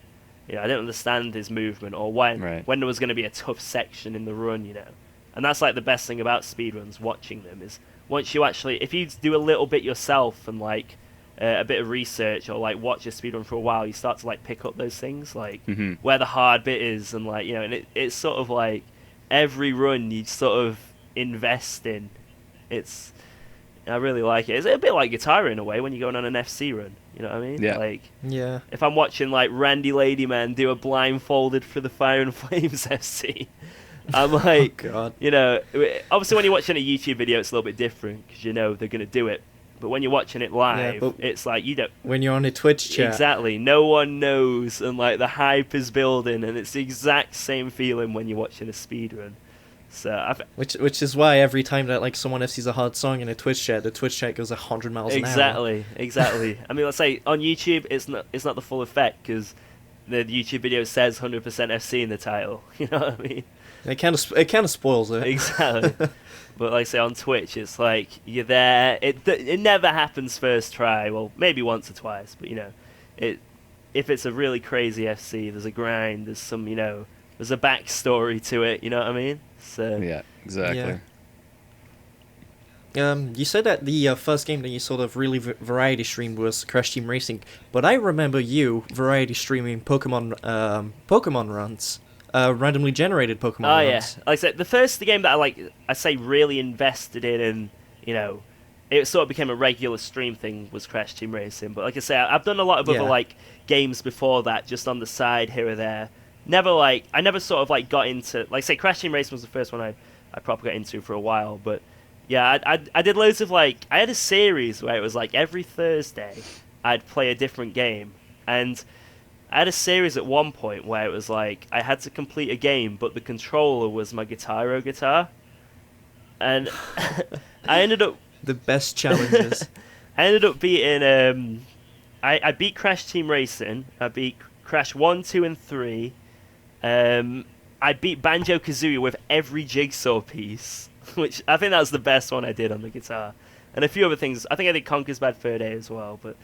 That was a lot of fun. But yeah, I also did a lot of Pokemon, like I say. I mean, me and Jaden were just talking about it. We really like Pokemon, watching speedruns and stuff. So that's where I got the inspiration from.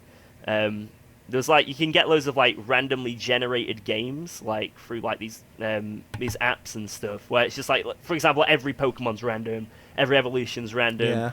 Yeah. And it's like a Charmander could evolve into a Bulbasaur, exactly. And you just think to yourself, what?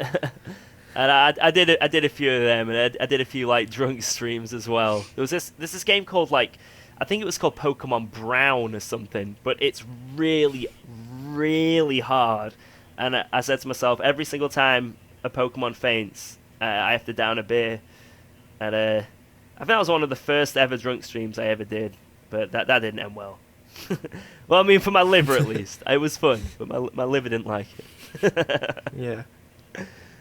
But I say it's always good to play another game, keep things fresh on Twitch, and I highly advise people do that. If they ever feel like they're getting burnt out or anything, you're not tied down.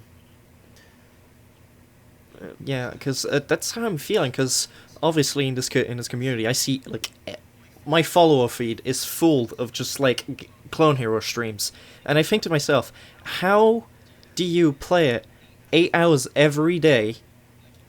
I can understand playing the game every day, just because, for an hour or two, just to try and grind something.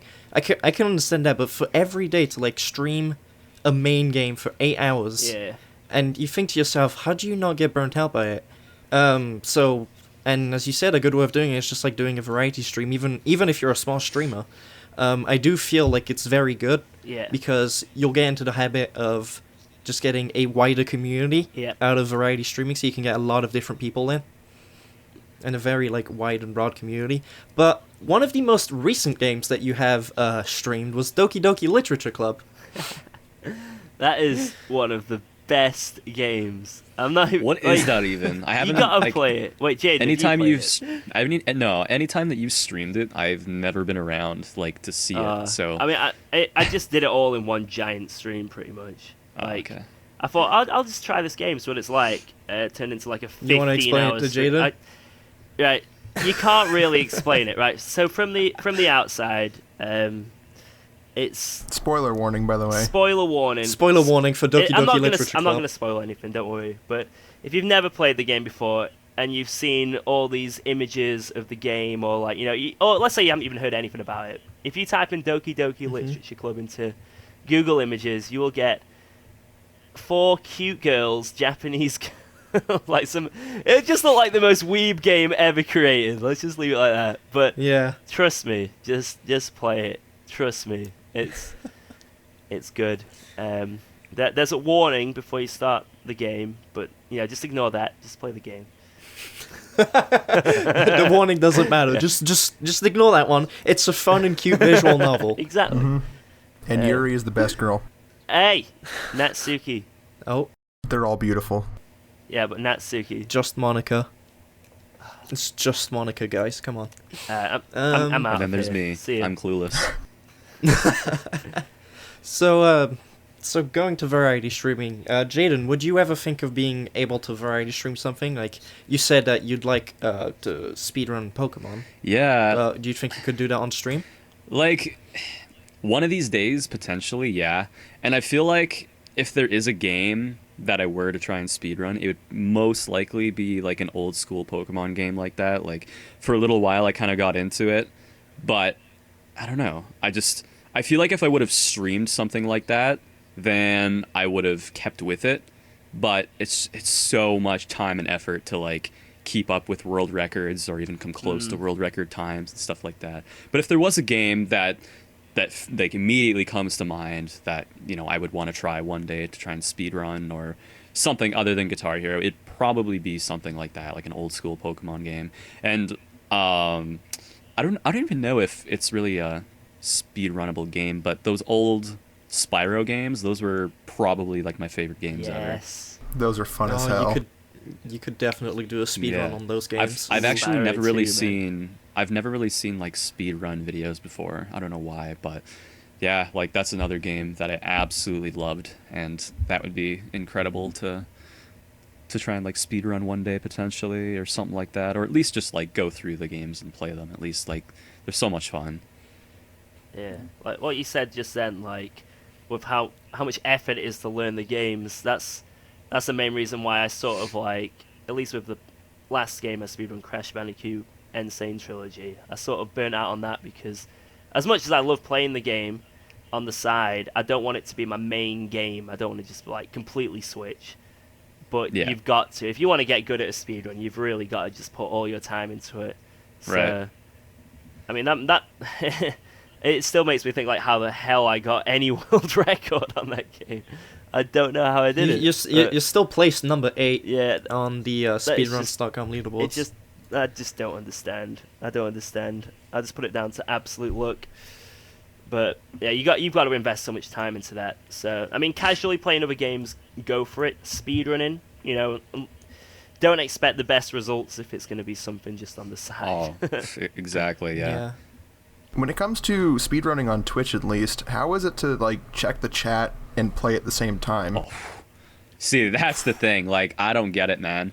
Like, there's people, like, I don't really watch too many speedrunners, but, like, the main one that I normally watch is probably Gunner Maniac. Like, he plays Pokemon, and, man, like, he keeps, like, full-on conversations and whatnot while playing, like, world record runs, and it's absolutely insane. It's definitely, like, it's either harder or as hard as, like, doing it with Guitar Hero, because, you know, you have to keep, like... a complete different view there. Like, obviously, because I've, like, done a few speedruns, I think it's way easier, because here's the thing, like, think of it this way, you've played that game for however amount, like, just imagine how much Gunner Maniac has put into that game.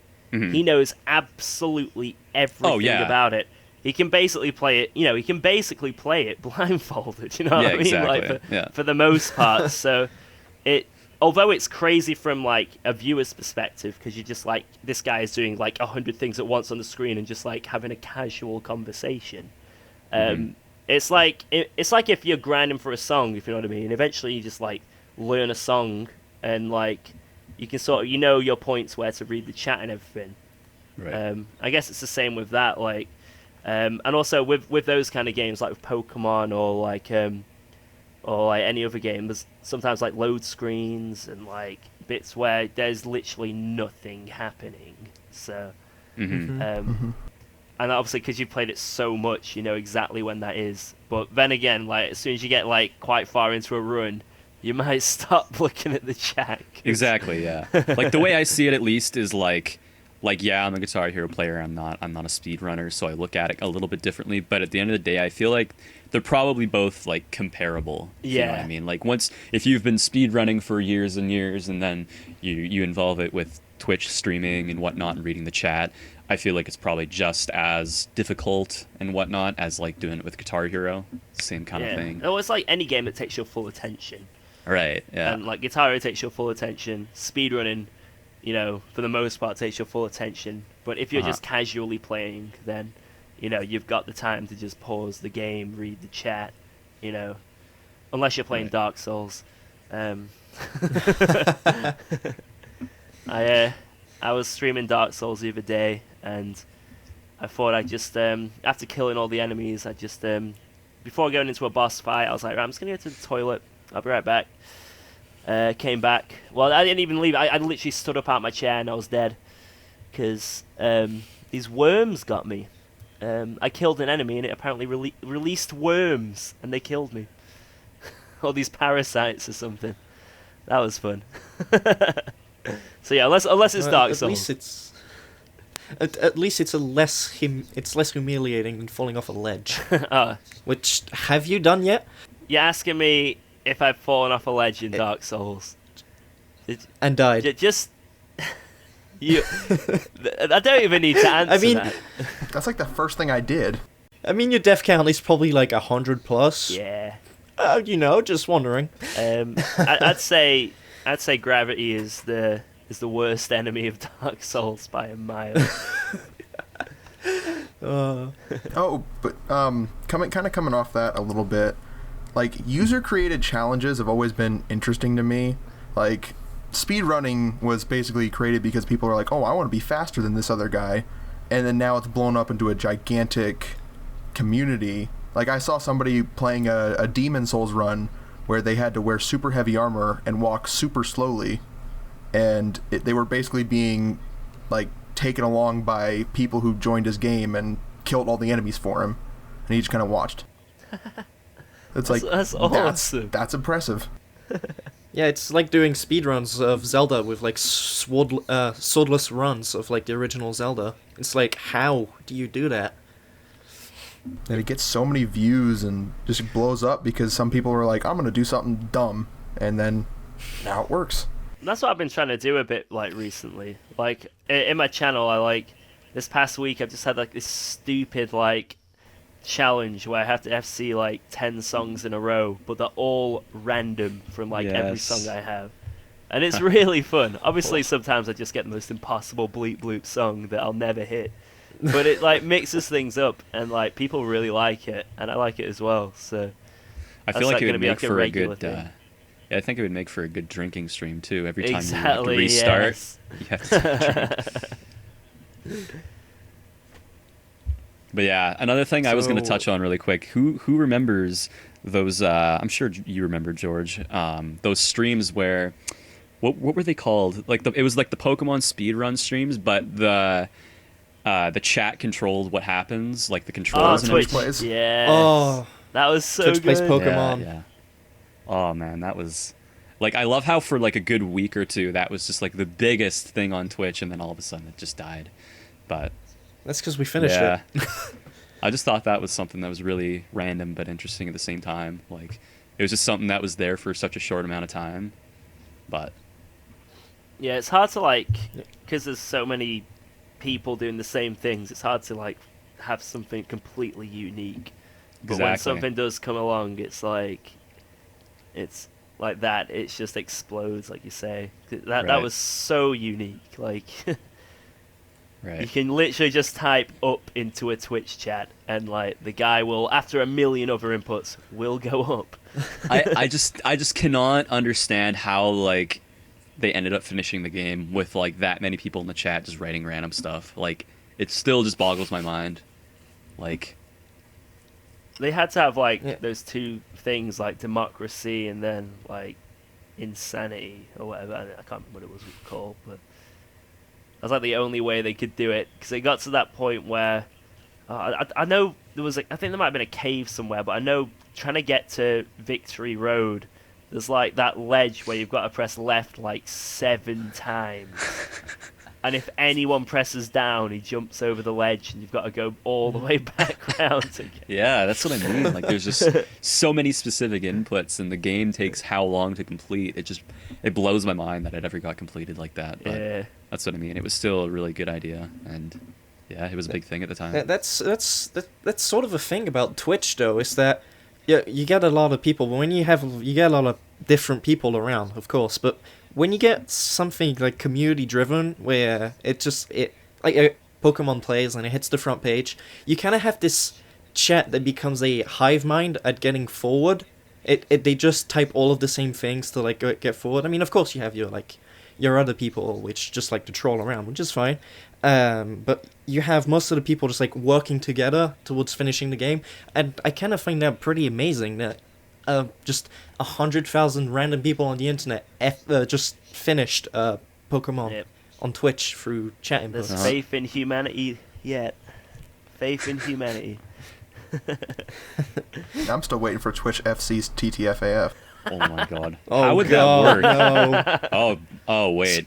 Green. Oh my god. I think I have a new So- idea. so- If someone could do that, I'm on it. So I'm on it. for the intro, someone would have to spam green the whole entire time while everyone imagine the says all of the Twitch other delay. notes. Yeah, just 15 seconds. That's or so, like- nothing bad. Just playing GH3 for the Fire and Flames with massive 15-second input lag. Whoa. That actually sounds like a great idea. Twitch, get on it, Yeah, please. I don't know if that would work though. Actually, yeah, that'd be very, very difficult. Like to FC something like that, I don't think it'd be possible. But Just pass it. Let's start simple. Do slow, right? Just work up from there. But if more than like 2 people say something in like a second, then you've overstrummed many times. Oh wait, hold on. Someone would have to stay strum during it, wouldn't they? Unless you put it in like DualShock that's mode. never happening. Strum. Quote Strum. me. Never happening. Quoted, JPrez said that it's never What you happening. could do is, right, put it in tap mode. And then if they overpress something, then it doesn't matter. You know what I mean? Yeah. Well, then it's just spamming. Ooh. Yeah, but... Right. Just get. Someone help me. Anyone out there, help me make this happen. Just like a massive amount of like Twitch spam of people just spamming notes, and then you see the fretboard going epileptic at it. But it would still hit things. It'd be like... It would It still would hit things, but it I don't know could- about FCing. I mean, Oh. I've seen Leaf Green spam stuff, so... Just imagine that, but on a Twitch chat scale. Whoa. No, only joking. I love Leaf Green. He's a good guy. I like Leaf Green too. Let's go back to talking about what Twitch has done for you, George. Because obviously now you're at, what, 135,000 followers? It's around there now, which is, yeah, It's mental. it's around there, and that's insane, especially for someone that's primary game is streaming Clone Hero Guitar Hero. But something really unusual happened. Something I would deem to say amazing. Matt Heafy's your friend now. Yeah, that's probably my highlight of last year. It was so cool. So like how that happened just explain what happened. yeah. So I knew that Matt Heafy had started streaming on Twitch, like in between his like tours and stuff. Like he's the lead singer of Trivium, for those who don't know. Who are my favorite band. They have been my favorite band for a very, very long time now. I've seen them live many times. But yeah, we found out that he started streaming on Twitch, and he'd always stream when it was like I was currently streaming, or if like I was out or something. But I wanted to like host him at some point, because I thought it'd just be really cool if we host the lead singer of my favorite band. But like I say, it just never happened. He was never live when I finished for about 2 weeks. So he was live whilst I was streaming at one point. I think we just brought up the topic about it, and he was currently live at that time. So one of my mods linked his Twitch channel in my chat, and at the time I was having like a really successful stream. So there was quite a few people. I think that mod, because he also informed me of it, was Anthony Ronald I think McPotato. it was a mix you of a know few him on Twitch people. I know Keris played Yeah. a part, and there was a few other people. Apologies if my mind's going a bit blank. I know Ross did as well. Yeah, but I knew that Anthony like legit told me about it. He was like, "Yo, Matt Heafy streaming." I was like, "Oh, sweet." So everyone. I didn't even ask anyone. It was just someone linked it, and then suddenly like everyone's just swarming his channel. I'm like, oh shit, what's happening? So I sort of like stop the song that I'm on, and I go into his channel as well, and it is literally just like a wall of UKOG jabbers, and like George says hi, and he was playing I think he was playing PUBG. I'm pretty sure he was playing or Overwatch. It might have been Overwatch. Yeah, it was one of those two games. Yeah, Overwatch. And he was like in the middle of a game, and after about a minute, he like finishes his game and looks over and is like, "Wait, what's going on in my chat, guys? What's happening? What's this face?" And he genuinely thought it was like a glitch with like Twitch or something. He was like, "How do I get this face off of here? Is something wrong? Why's my Twitch glitching?" Yeah. Eventually, like one of his mods was like, "It's a good thing you're being raided," and that was the first time he'd like ever been raided on Twitch, and he was like, it was just so cool, and he was like really really thankful for it, and he eventually came into my stream and started chilling in the chat and just like chatting to a lot of our community members, and then someone suggested the idea of I think this was Ross who did this. He suggested the idea of calling me up on stream. So I get this this DM on Twitter from the lead singer of my favorite band, who's like, "Hey, what's your number?" So, the lead singer of my favorite band sliding into my DMs. I don't know what could actually be better, to be honest. Yeah, you didn't even slide into his. He slid into yours. So, yeah, it was probably the best moment of Twitch last year. My highlight, and yeah, we still text a lot to this day. And I mean, he's streaming a lot lately, so I'm in his channel a lot, just chilling. So, and yeah, he's invited me to like. Yeah, whenever he's in the UK on tour, he's invited me and a few friends to go along. So, what a cool guy. What a cool go guy. along backstage. That's honestly just so mind-boggling that just someone, like a musician, just like casually streaming, and then you have like your community just like, "Oh, you really like this guy, let's just go absolutely destroy his chat with some UKOG jabbers," and to just have something like that happen it's insane. It really is. There isn't really another word to describe it. Well, you've got like there's quite a few like people that stream on Twitch. I mean, musicians wise, and then there's Rhodey Walker from Protest the Hero, and he's like he chills in my streams sometimes. I go in his. I think that's awesome. And then like other like known celebrities stream. I mean, Mia Khalifa. Mia Khalifa does stream on Twitch. That is true. Like I said, there's a few others, but I know my mind isn't thinking right now. But yeah, I think it's a really cool thing, because I think even if you happen to be, movie star famous or anything, I'm pretty sure, even if they live in a giant mansion somewhere, I reckon every now and then they whip out the PlayStation or the PC and play the odd game here or there. So, I mean, I know Tommy Wiseau streams, which is pretty interesting. Oh, really? Yeah. That's awesome. Okay, I'm gonna have to check out one of his streams and just oh, hi, George. I'm gonna have to check that one out after this. That's pretty interesting. I did not know. Yeah. But not only Matt, but you have made a bunch of other different connections from even the YouTube side, like the Do. I remember I was in Texas and I saw he like added you on Twitter like, "Hey, follow me back, let me slide in them DMs." I think that's like, I feel like a problem I had, like, a lot of people do make connections quite, easily, and I always thought, like, I could never just sort of, like, sell myself, if you know what I mean. Like, I could never imagine going up to a YouTuber that probably doesn't know who I am, never heard of me, even if I've watched all their videos, maybe only watched one, I could never imagine just, like, tweeting them going, "Hey, want to work together and make a video? Message me back." I don't know. I just feel like, I don't know. I guess a lot of people have been, like uncomfortable about it. I don't want it to be awkward. I want it to be natural.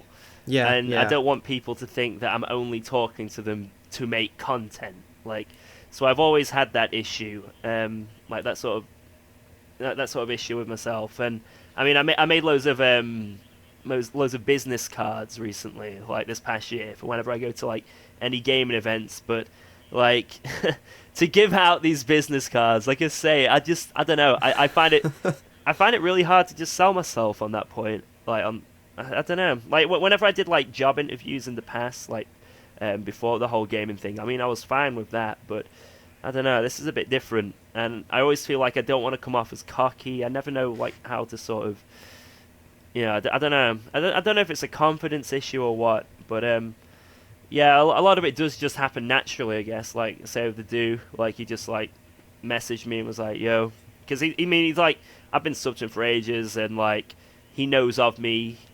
He's commented on a few of my videos here or there, so, I don't know. It's always tough to find connections. Like, some people just have, like, the gift of the gab and can just, like, talk to anyone, but that's something I wanted to try and like, do more collabs with people, because I know a lot of people love that. And I really, really enjoyed the Do one. Like, if you guys have seen that, it's that game show. I thought that was so much fun. So, I want to try and do more collabs whenever I can. It's just a matter of me not being really awkward. Yeah, I can understand that though, because you go to another person and you're like, yeah, I got like 130 plus thousand followers on Twitch, and you're like, oh, what do you have? Like 1.5 million YouTube subs, and you're like, oh, okay, hi, how you doing? And I couldn't completely understand that, because I don't know if some of the people that have like millions of like subs and followers have that as well, but I would find it awkward to like just go up to someone and be like, yo, you want to collab? So yeah, that's understandable. I feel like that's kind of what happened, at least in the older days of YouTube, because like I've been like a fan of Vanoss's whole crew for a while, and there's been like a bunch of like people make history videos like, oh well, this person DM'd this person, was like, hey, we should play a game sometime. We both have like 1,000 subscribers. Let's play together. And then now they're just like a gigantic crew of people. Yeah. It's just weird now because everybody's kind of settled in their own little corner and kind of like poking at them like, hey, do something with me. It's just a little more intimidating. Yeah. I want to try my hardest to, like, say collab more. It's just, we'll see. VR chat collab stream with the Do. VR. Done. Me and Jaden have, like, explored a bit of VR chat. A little bit, yeah. That's fun. We went into one server and we were just... I've got like a different name on VR chat, and Oh yeah. we were just in one server, just like in that was it that like mic server where it's just like a stage and... Oh yeah. And we were it was just everyone going up and taking jokes, and then like someone like recognized my voice. I was like, wait, is that are you George? Are you UKOG? And we were like, right, we need to leave right now. Yeah, Mike, go quick. I couldn't believe that. Like, that's just insane. Like, just a game like that where it's just, it's not like YouTube or anything. It's just a random game that's kind of just come out, and you join a random server and you start talking and someone recognizes you immediately. It's like, wow. Yeah, how does that feel? Just have, like, I've talked to a couple of other people about it. IKLX, if you know about him, he's a good rock band drummer.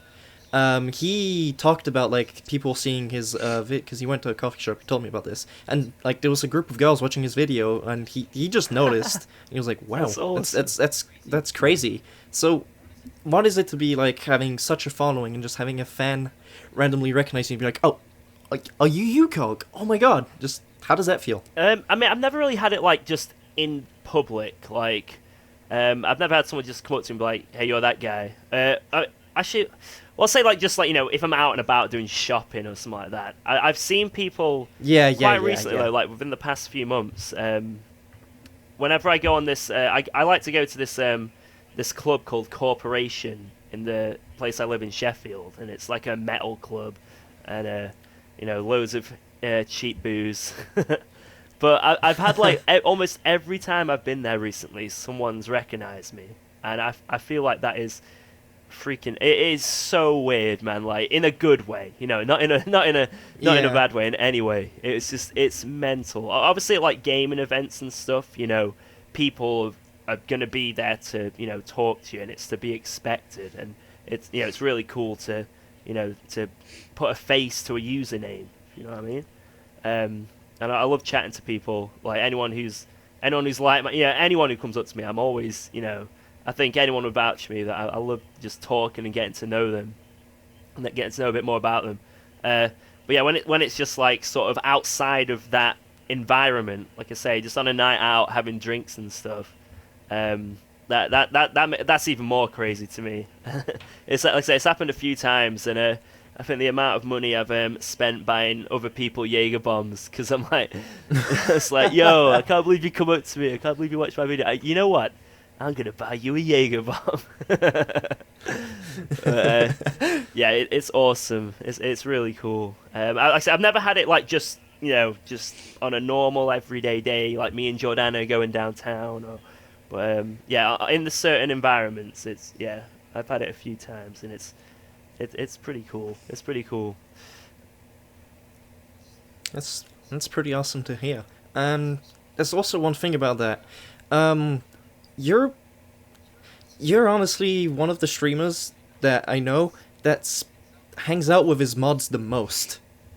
'Cause you have like your mod crew, and I know that I'll mention them by name. Like there's QWERTY, there's Jesus, and then there's Ron McPotato. It's also Ross, and you've hanged out with them a couple times, and I don't really see any streamers do that.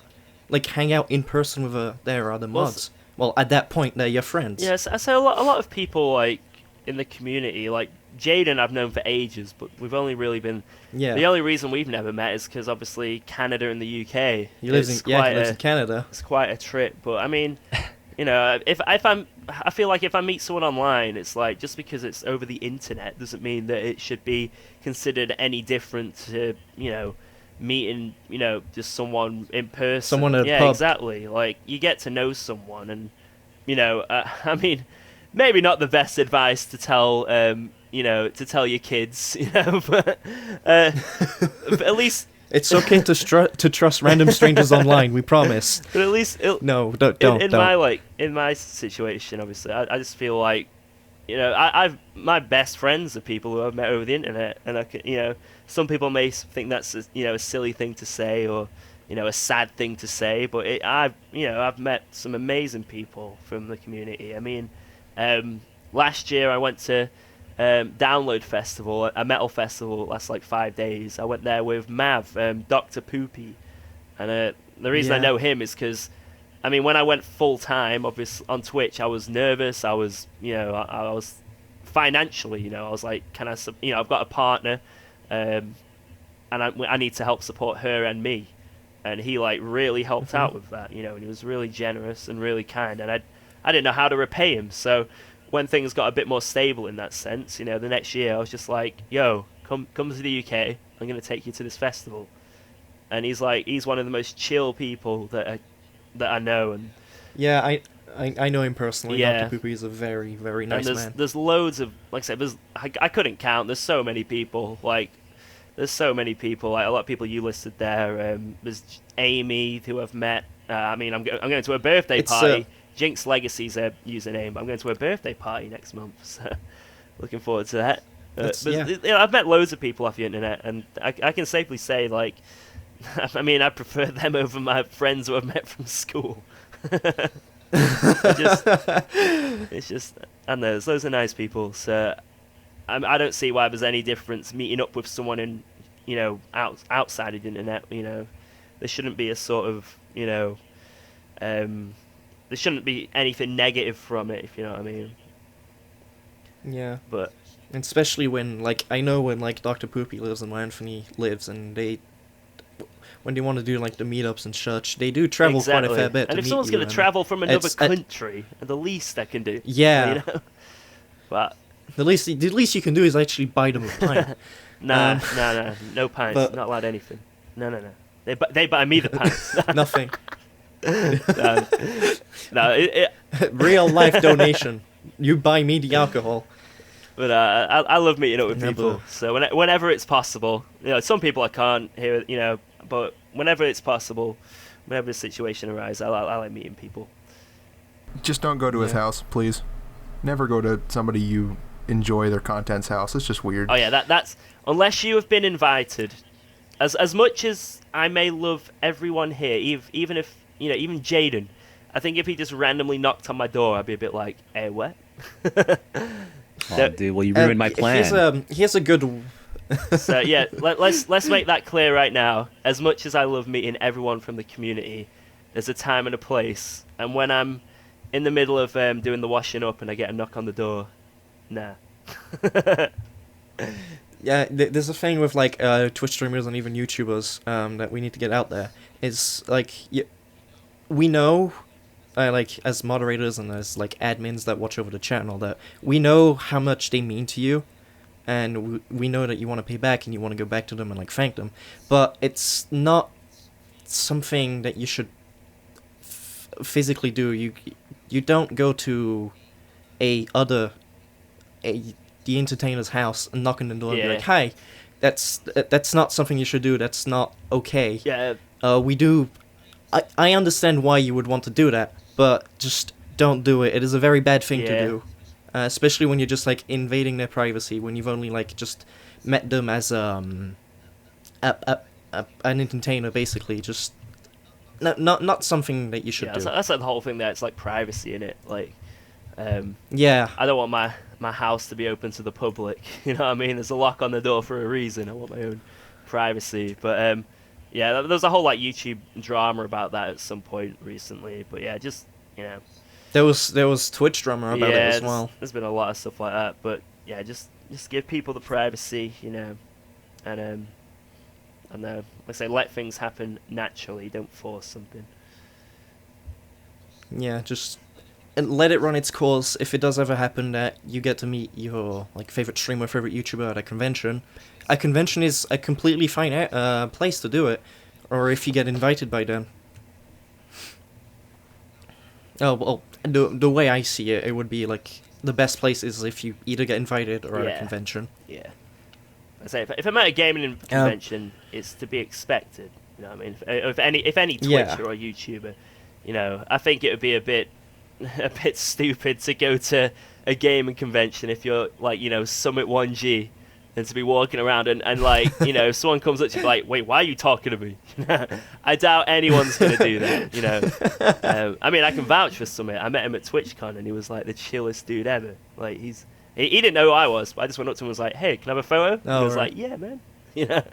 It's to be expected. So even like the biggest Twitchers, that most of them are, I'd say at least 99% of them are really nice people. And like I say, given the right environment, everyone's, they'll chat with you, they'll chill with you for a bit. Yeah, given the right environment. Well, since we're on the topic about like just speaking about the community as a whole, we might as well finish it off by speaking about what do you feel about the Guitar Hero community today? Because as you mentioned before, from 2012 to like, was it 2015, it was non-existent. It was pretty dead at that point. So, what do you want to get your thoughts out about it? About like today with Clone Hero and all that, and this podcast as well? Do you want to say anything, Jaden, or do you want me to go first? Oh, I mean, it's up to you. I mean, you've got a bigger community than me, to be honest, and you've been streaming for a lot longer. So, Jaden, you can go first if you want. That's all right. Because you left and then you joined back because you had like you had issues going on. Well, see, that's the thing. Like back around, I don't know, how many years ago did you start streaming, George? Like 3 now? It's probably been about 3 years. Yeah, almost. Yeah. So, like, I've always had these stupid internet problems where with OBS, I'd try to stream to Twitch, and I've just always had these, like, frame drop issues, like, severe frame drop issues, and I don't know, for the longest time, I couldn't figure out whether it was my computer or my internet, and I tried everything times 100, and for the longest time, I kind of just gave up with, like, trying to stream, and then in that same process, I would pretty much stop playing the game, too. So I was kind of on and off with the game and streaming for the longest time until very recently, where I figured out it was just my modem. And of course, there's only 2 ISPs in the tiny little city that I live in, so there's very limited choice for what you get internet-wise and what kind of modems you can use. And I finally got one that actually allows me to stream at this point, so I can actually finally do that now, and that's why I've kind of just started streaming again as of recently. But honestly, that's awesome to see, like legacy Guitar Hero players like Hal Ashes and you come back to Twitch streaming out of nowhere. It gives more like it gives more depth to the community in some way, because you can meet like these people that have been in it for years and like a decade. Actually, we can say decade now. Yeah, they've been in it for like a decade. and just see them and like talk to them, and just there's so much history there. Oh, exactly. With Yeah. them, so it's really nice. But what do you feel about like with this huge surge of popularity with Clone Hero? Like there's 23,000 people in the Clone Hero. Almost Discord. 25,000. Yeah, that's insane. Almost 25,000. So like, Actually, I can give you the number. One sec. so like, what do you feel like?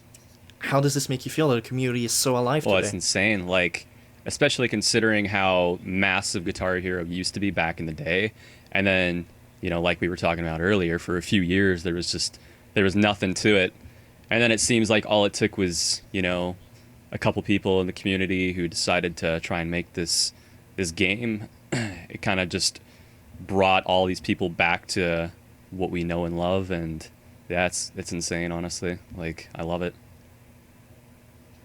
George, your opinion on it? Well, I was gonna say we're about 150 away from 25,000. Jesus.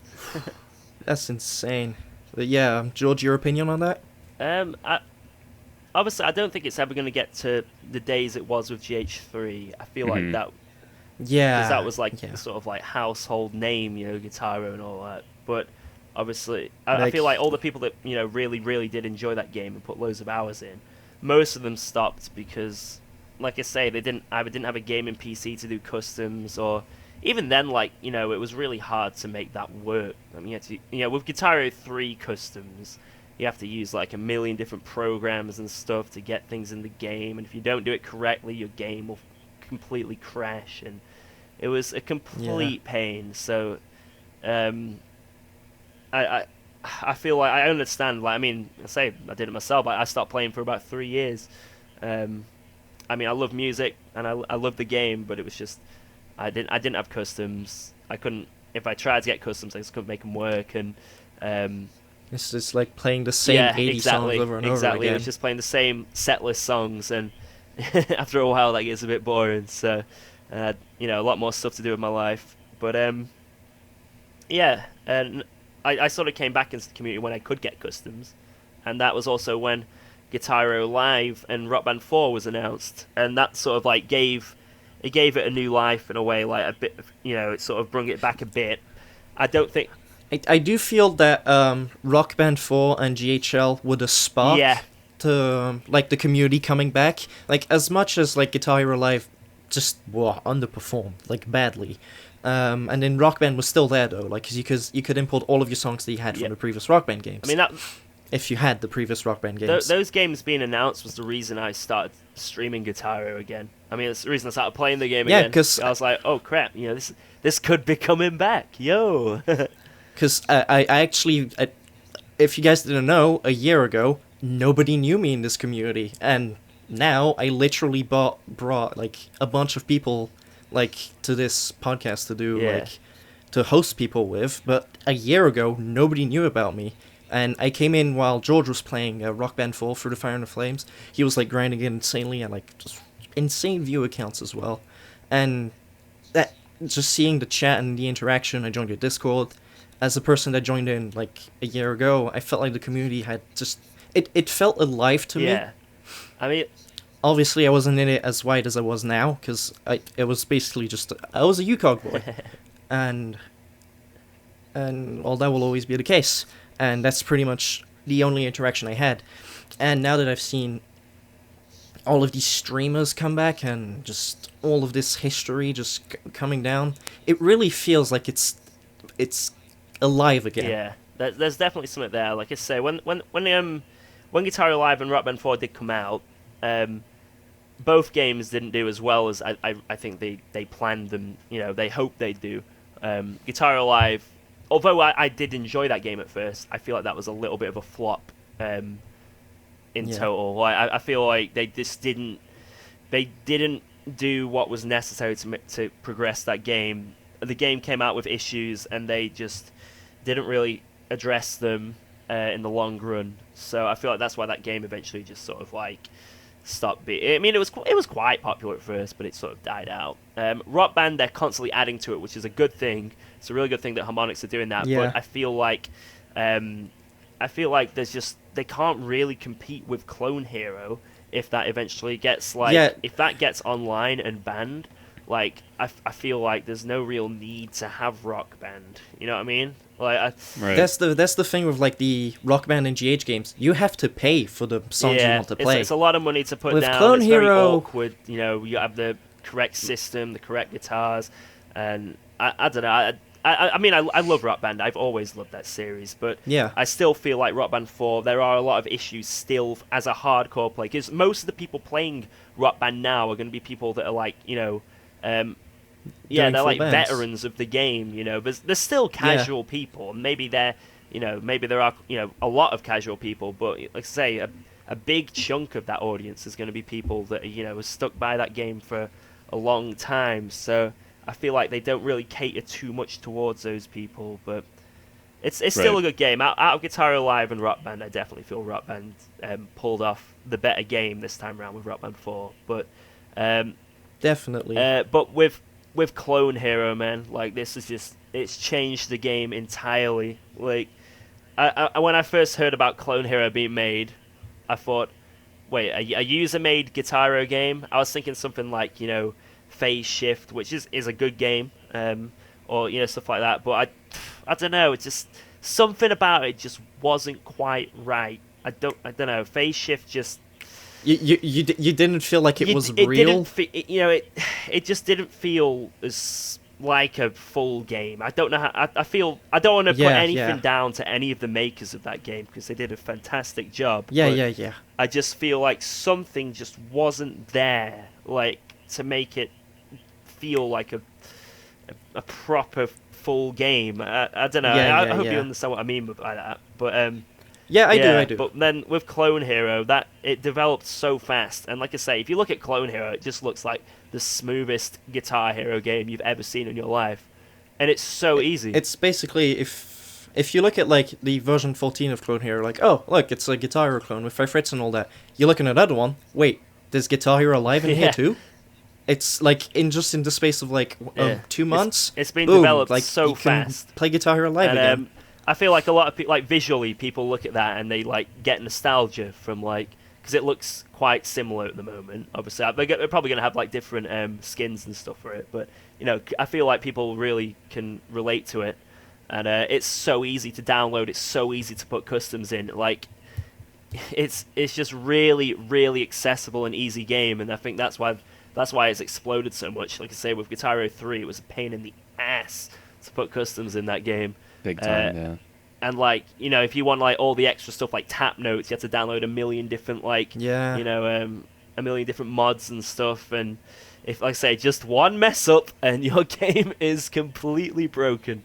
Yeah, you have to start back from zero. So, like I say, Clone Hero, easily accessible, easy to put customs in. Everything's just there off the bat in the menus. And, like I say, it's still an alpha in it. So, you know, that's why it's grown so much, and I feel like it's, you know, I feel like there's more of a community aspect, especially with like the Discord and everything, because like it's a new game, everyone wants to know about it, everyone wants to talk about it, everyone wants to discuss about it. So the fact there's the Discord as well to help that it really does, you know, like you say, it feels alive. It feels alive, the community.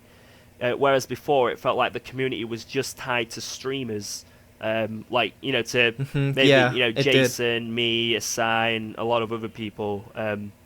I feel like it was just tied to them and their Discords. Now there's another sort of outlet with the game, and, you know, the people making the game are active talking about it. Whereas before, it's like, how can I really have a conversation with the lead designer of Guitar Hero Live, or, like, you know, the people behind Rock Band, without it being like an awkward @ on Twitter? You know what I mean? Like, now it's like there's a whole Discord. If there's an issue or a bug, talk to them about it, and it will probably get fixed in the next update. So it feels like the community, as well as it being alive, it feels like the community are constantly adding to it and making changes with the game to make it, you know, better. It's like a community effort. So I feel that's why the game's really doing as well as it is, and I hope it gets even better. You know, I know it will. Zero, you want to finish us off? I wanted to say, at least for both you guys, I want to take some time here to, like, use this as sort of a soapbox for you to talk about some upcoming plans you may have, or some ideas you want to throw out. Like last episode, we were discussing with Hell Ashes, like a stream or a project where we put together like a song, build a song as a community, and then Gary would then put it together, make it, or use his skills and his degree that he got when he went to college as a music designer to actually put the song together, chart it, and then give it out to the community who actually designed the song itself. So feel free to use this time to talk about anything you want people to know, because I like breaking down the boundaries between streamer and user. Well, for me at least, since I've kind of just started coming back to streaming and whatnot, since I can actually, physically stream normally again, or for the first time, really, I should say. I don't know. I'm kind of just still trying to figure out what I'm even doing and whatnot. And there's so many things that I didn't even know about until even just today, like George was talking about, with the whole being able to view the chat with a certain program, in a much easier way and stuff. So for me, I'm kind of just still in the learning progress and trying to figure things out. So I'm not too sure if I have anything too crazy on my mind at the moment, but apart from, if me and George decide to do any dual streams like we did back in 2 or 3 years ago, like we did with Rock Band, that'd be cool if we did that again. But I think plans for me at least, I want to do more collabs and stuff. That's cool, but I feel like what would definitely help with that is eventually, fingers crossed, if Clone Hero gets online and stuff, I think that would, that would change the game again. Exactly. It would be absolutely insane, and I would love to do viewer... I used to do, Guitar Hero free battles, but on Xbox 360, but it's quite hard with that, because not everyone has a 360, or working guitar, or, this and that. So, I think if Clone Hero got online, I would love to play with other people, other people from the stream, other streamers, I just think that'd be the next stage again. So exactly. That's what I'm hoping for. If that, if I could do something in the future, that would be it. If I could choose anything to do with my stream, to add to it, I'd love to use Clone Hero to play with other people. Yeah. So. I actually didn't even know if whether that was supposed to be an actual plan for that game or not, having online. Yep. Wow. It is. Yeah, that would absolutely. It is on the That'd be roadmap. sick for sure. Well, that was pretty much all we had to talk about with UKOG and JPrez, which I called George and Jaden throughout the whole podcast because I like calling my first name. I hope that everyone enjoyed the podcast that we had today. The next podcast is supposed to be with Randy and Alec. Ooh. Or Randy and Asai if you want. So we'll see about what's going to happen with that. So I have to plan that. And yeah, I hope they enjoyed the episode. I was Garrythemod, and I was one of your hosts for today. Jaden? Yep, and my name's Jaden, aka JPrez or JPrez44. UKOGMonkey! That's all I really needs. Twitch.tv/UKOGMonkey. No, And I was Zero, the other host. Yeah. Alright, thanks for listening. Bye bye, everyone.